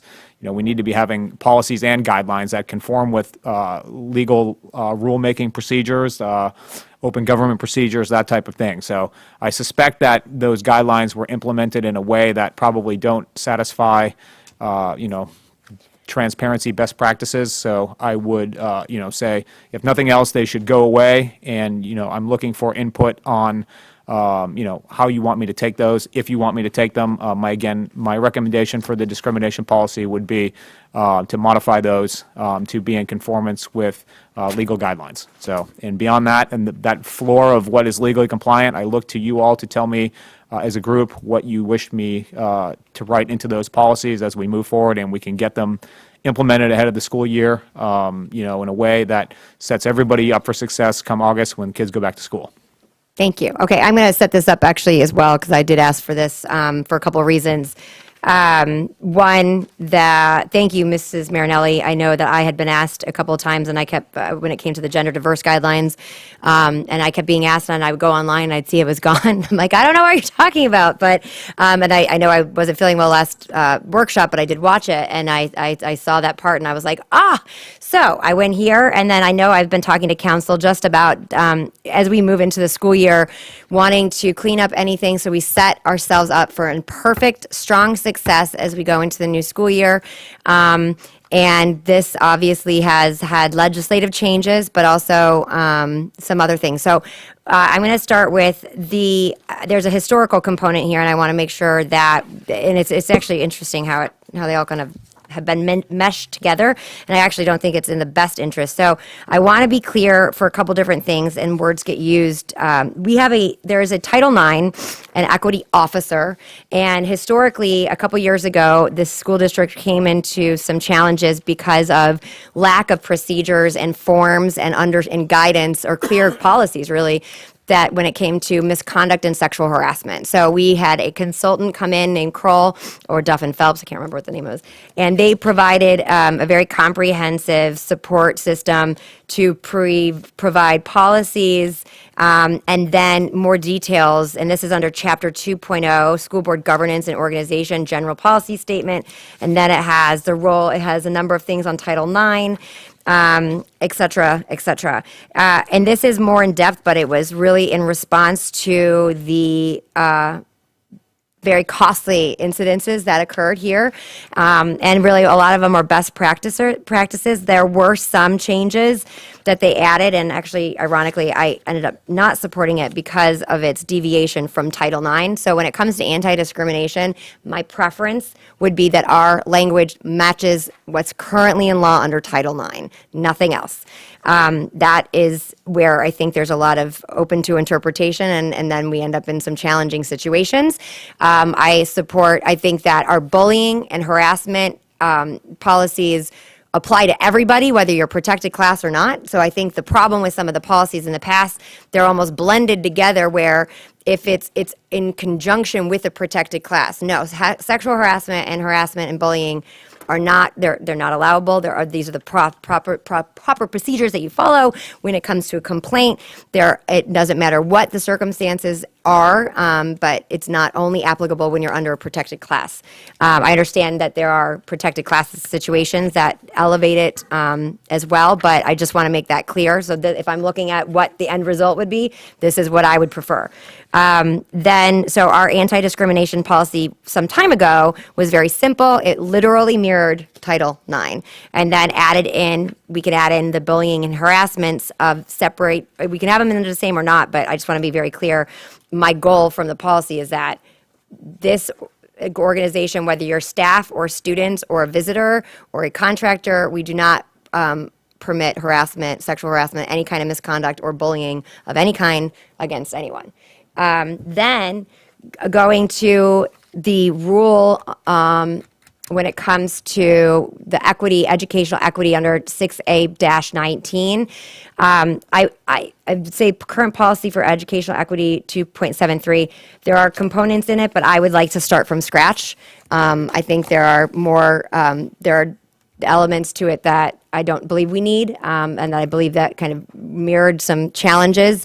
But I do understand that there are components when it references the 6A-19, but then a number of the other ones come over into they're duplicative in the anti-discrimination statutes.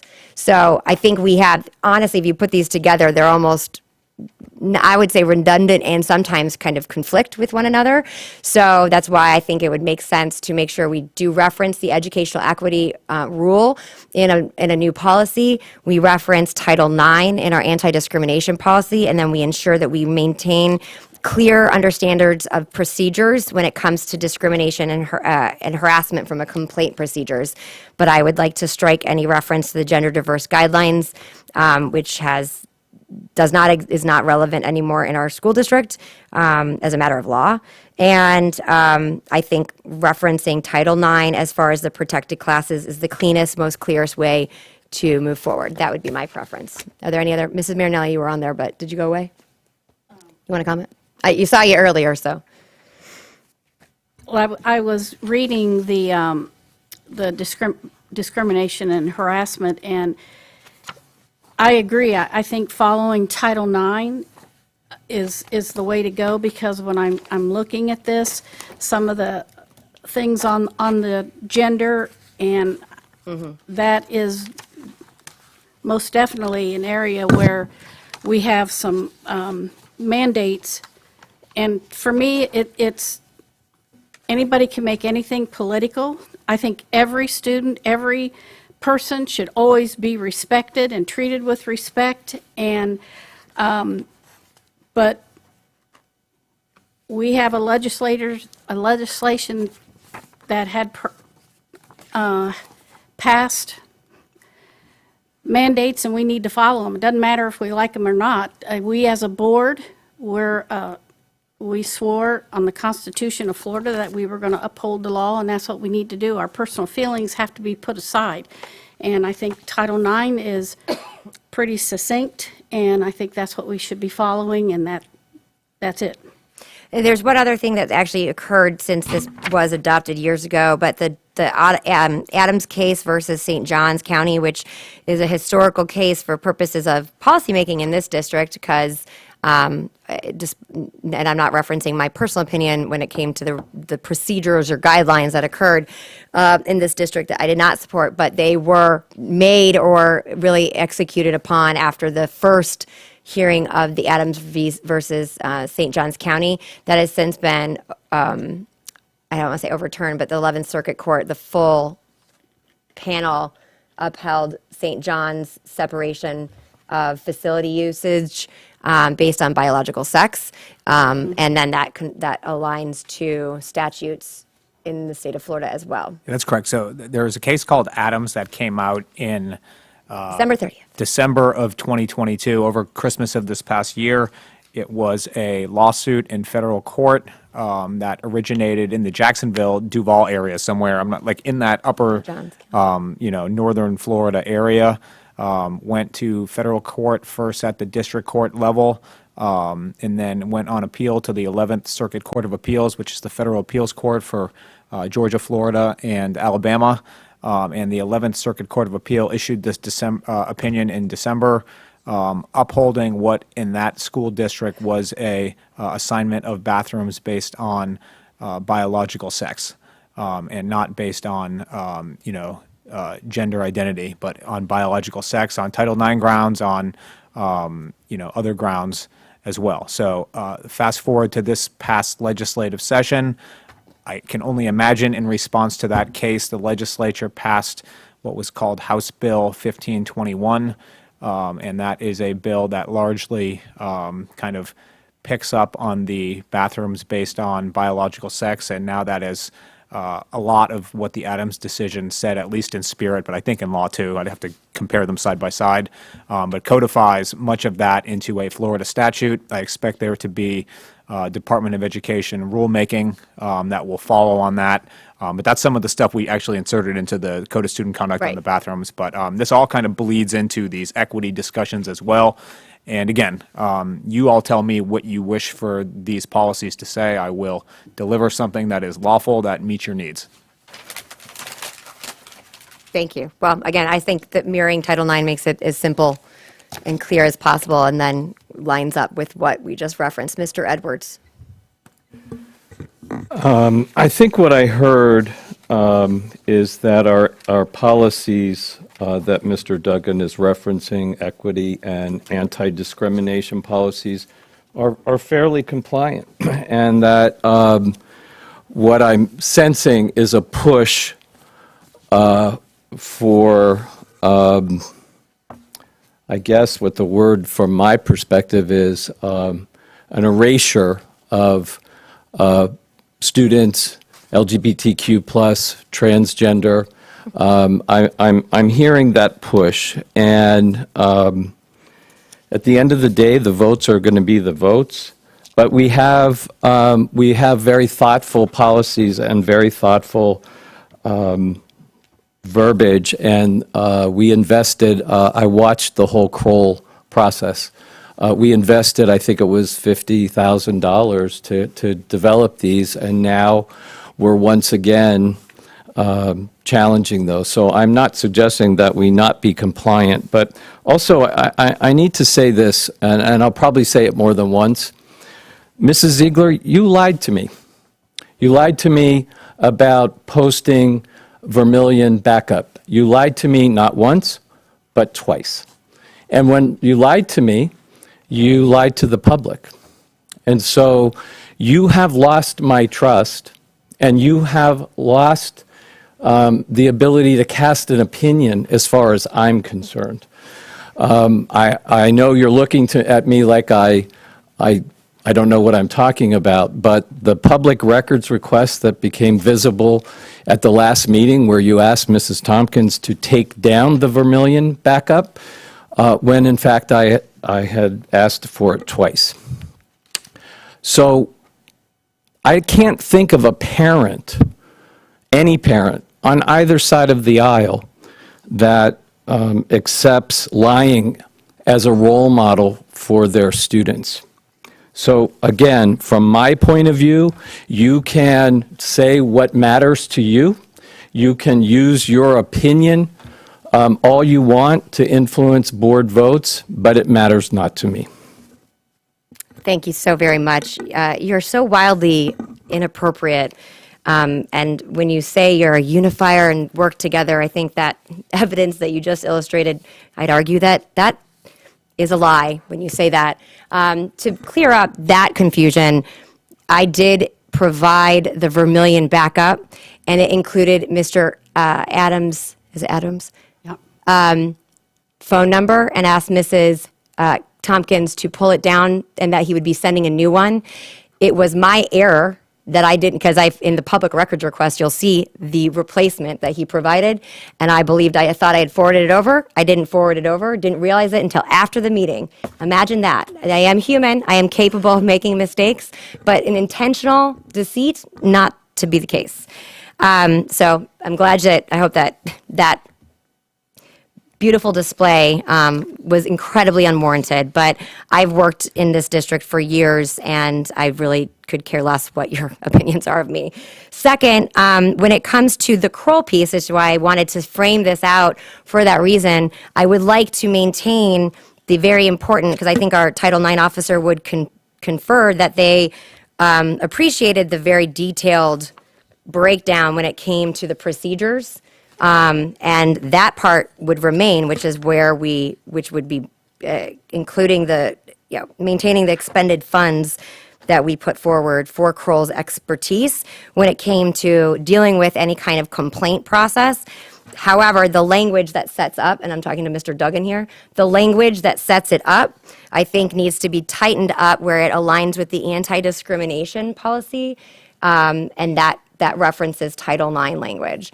The other last thing is there are elements, as we've discussed, that under the EEOC that is different, and I just want to make sure that when it comes to the processes and procedures for a complaint, that we're lining up, as you mentioned, to making sure we're compliant in those components.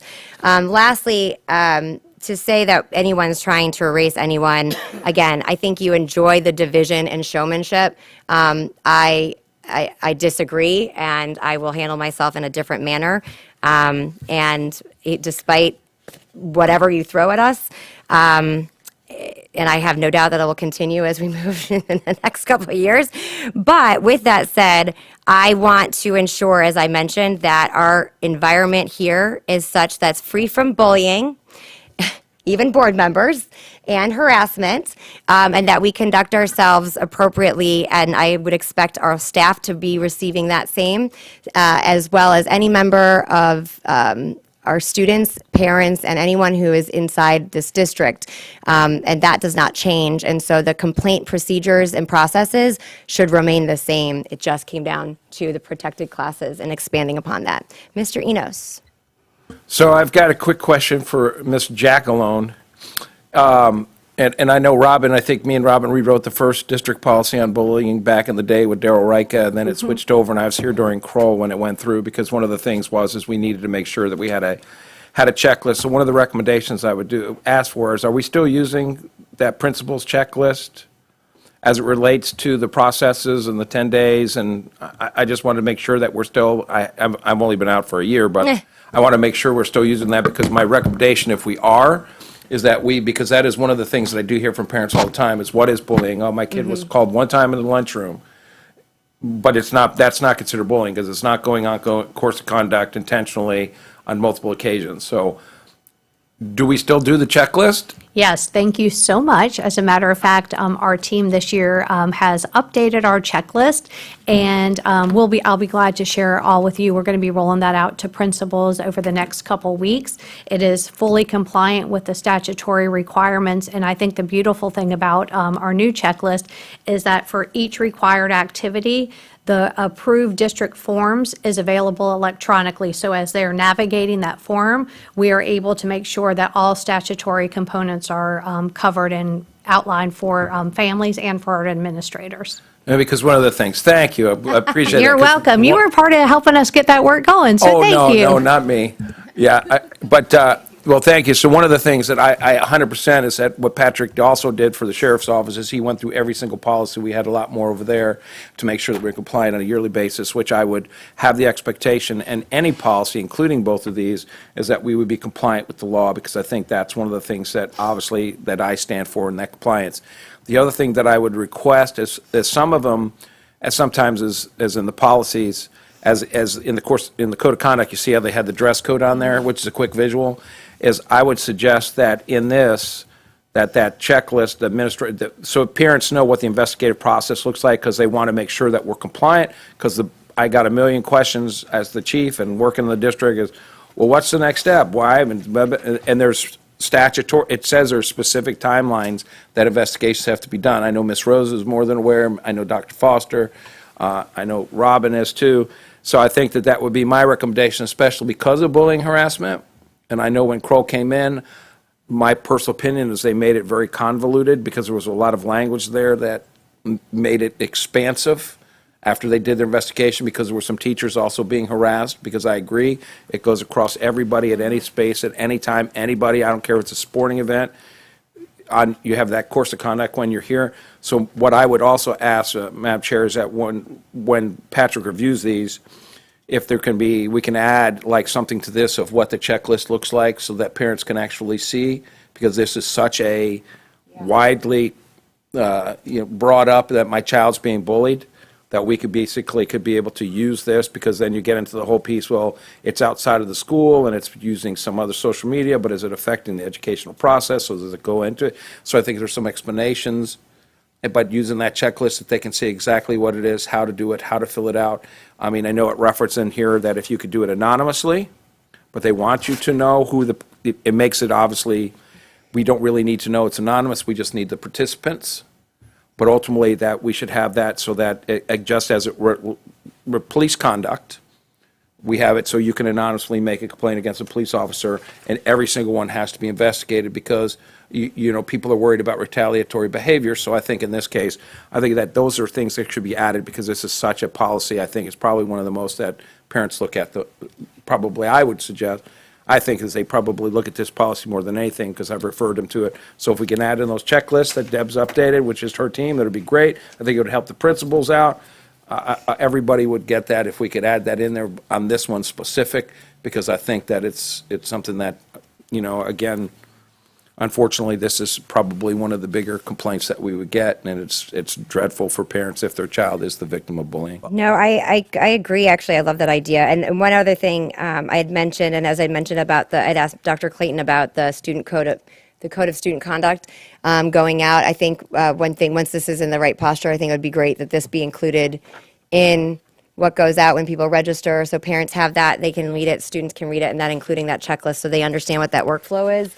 I think that would be the anti-discrimination policy, the harassment, all of it together so that people are clear, because a lot of times we do find that throughout the year. Mrs. Marinelli. Thank you, Madam Chair. I want to be very deliberate with my words. We are a school board, and politics are to be left at home. I find it very offensive when a fellow board member says it, and I'm going to take it, that I am erasing a human being. I'm almost 70 years old, and nobody has ever said that to me. I wasn't raised that way. I'm an educator, and I respect all kids. I don't care what they want to do, but we are an educational system. And I feel like since I have been a board member, by words from Mr. Edwards has placed myself sometimes in danger when I have to be walked from a school board meeting to my car. When I get emails on my district phone that are in reference to things that have been said at this board meeting, you talk about something that's skirting on bullying, harassment, and danger of my personal being. I take exception to that. And trying to bring these policies up to date with what the legislation is, by no means am I not valuing any human being. But I have to follow the law. And I do not appreciate it even being out there, because I can guarantee you tonight's board meeting, it's going to be orchestrated, and that's all we're going to hear. We're going to spend 2 hours listening how awful we are, and we're erasing people because we have a board member that is encouraging that. Mm-hmm. And I don't like having these kind of discussions, and most of these people out here know that I'm not like this. And the public knows, because I've given 40 years of my life to children. And I will continue to give the next 4 years of my life to children and their parents. I don't appreciate it, and it needs to stop, even though I know it won't, because this is the platform that is being used for the whole political agenda in this state and this country, and this is wrong, because what do kids say? What about me? And I keep record of how many people at the board meeting talk about student achievement, and it is zip. Because it's too busy bringing up politics. And it starts here. And if anything, that's when we should walk out and stop it. So thank you, Madam Chair. Thank you. Mr. Edwards. I take great pride in my personal conduct, and in no circumstance have I ever bullied a fellow board member.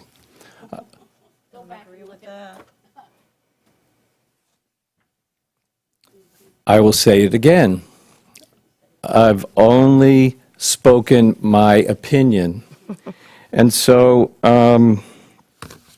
when I say that I never said anyone specifically was erasing. I didn't accuse anyone here of erasing, but the policy and the conversation needs to make sure, and that's the point that I was trying to make, if you feel that maybe you have to look inside yourself. Stop, I know, Mrs. Marinelli. I'm leaving. I've had it. You are a I'm mess. leaving You know what too. you This do? I'm is done. ridiculous. You have been bullying people on this board since I got on it, including me. And I'm over it too. This has to end. It's a political platform and you are generating it. You are creating chaos and then you're pointing the chaos at us. And it is a platform that you've taken. You're bringing all the people that come into this board meeting and then you blame it on us. I am done as well. Thank you. Excuse me. Thank you. Over. Over it, Mr. Edwards, over it. You're not the only one. Thank you. So what I was going to say was that when the board sticks to academic achievement, when they talk about behavior, when they talk about achievement gap, when they talk about pre-K, I know that we're all on the same page. The second we get into politics or what are conversations that the public, not just me, I'm representing, yes, a level of constituents that are very upset with the fact that since this board got to this dais, all they have done is politics. They removed a superintendent for politics. They removed Neola for politics. They walked kids to class. Mr. Edwards, we're on the equity policy. Is there something you wanted to reference in regards to the policy that we're discussing as policymakers? I'm in response to Mrs. Marinelli's conversation. So, So Mr. Duggan is looking for direction so that something can be brought back to us in a timely manner as we are hoping to get this advert. so what you're saying is that it's okay for Mrs. Marinelli to have a soliloquy about a fellow board member's behavior, but it's not okay for me. I will accept that because once again, your opinion matters not to me. So again, did you have any comments on the policy as far as direction for general counsel? My comments, as I said before, was that Mr. Duggan opened the conversation to say that the policies were pretty good and that we were in compliance and there wasn't a whole lot of work and that Mrs. Ziegler thought that they all needed to be redone and reflect Title IX and to do certain things, and I'm not in agreement. That was my opinion. I said that. Okay, thank you. Mr. Enos, did you have anything else? I just moved for adjournment to go to executive session. I think at this time, there's nothing that's positive that's coming out of this meeting. I will, I agree. I know, Mr. Duggan, did you have any comments? And then we will adjourn into executive session, which is, Just to clarify for when we do reconvene, I think there's room to update each policy. I think that my suggestion would be, because these are frankly polarizing topics, let's stick to just what the law provides for. There's no way of satisfying everybody when you get on the fringes of either side. Let's keep it as narrowly focused to what the law is as we're required to do from the legislature to the Department of Education. If we keep it simple and straightforward and updated based on the current law, I think that's our best path. There's nothing we can do beyond that Right. is not going to, that will be satisfactory to everybody, but your obligation is to follow the law, and that would be, my advice would be to enact policies that are narrowly tailored to what the law is. okay, so just so we can move forward, I agree, that's exactly what I said, and just include 6A-19 for equity, and then Title IX for the anti-discrimination, but then please leave, I think, what we were talking about, and then add in what Mr. Enos had mentioned as far as the bullying checklist, but making sure we don't strike any of the valuable information and process and procedures that we got when it came to the misconduct and complaint process. I know that we are moving on to adjournment, and except Mr. Edwards, you had a comment? Yes, I would agree with what Mr. Duggan said in terms of maintaining compliance, but I am not in agreement that it has a major restructuring. It just needs to be finessed to make sure that it's narrow and in compliance with the law. I am not in favor of all of the re-engineering that was suggested by this board. Okay, well, thank you. I think there's somehow a disconnect, but moving on, we have a executive session for safety and security being done in room 315, and then we will reconvene at 3 o'clock for our regular scheduled board meeting. Thank you to all of our staff for your great presentations today. Right now, I think.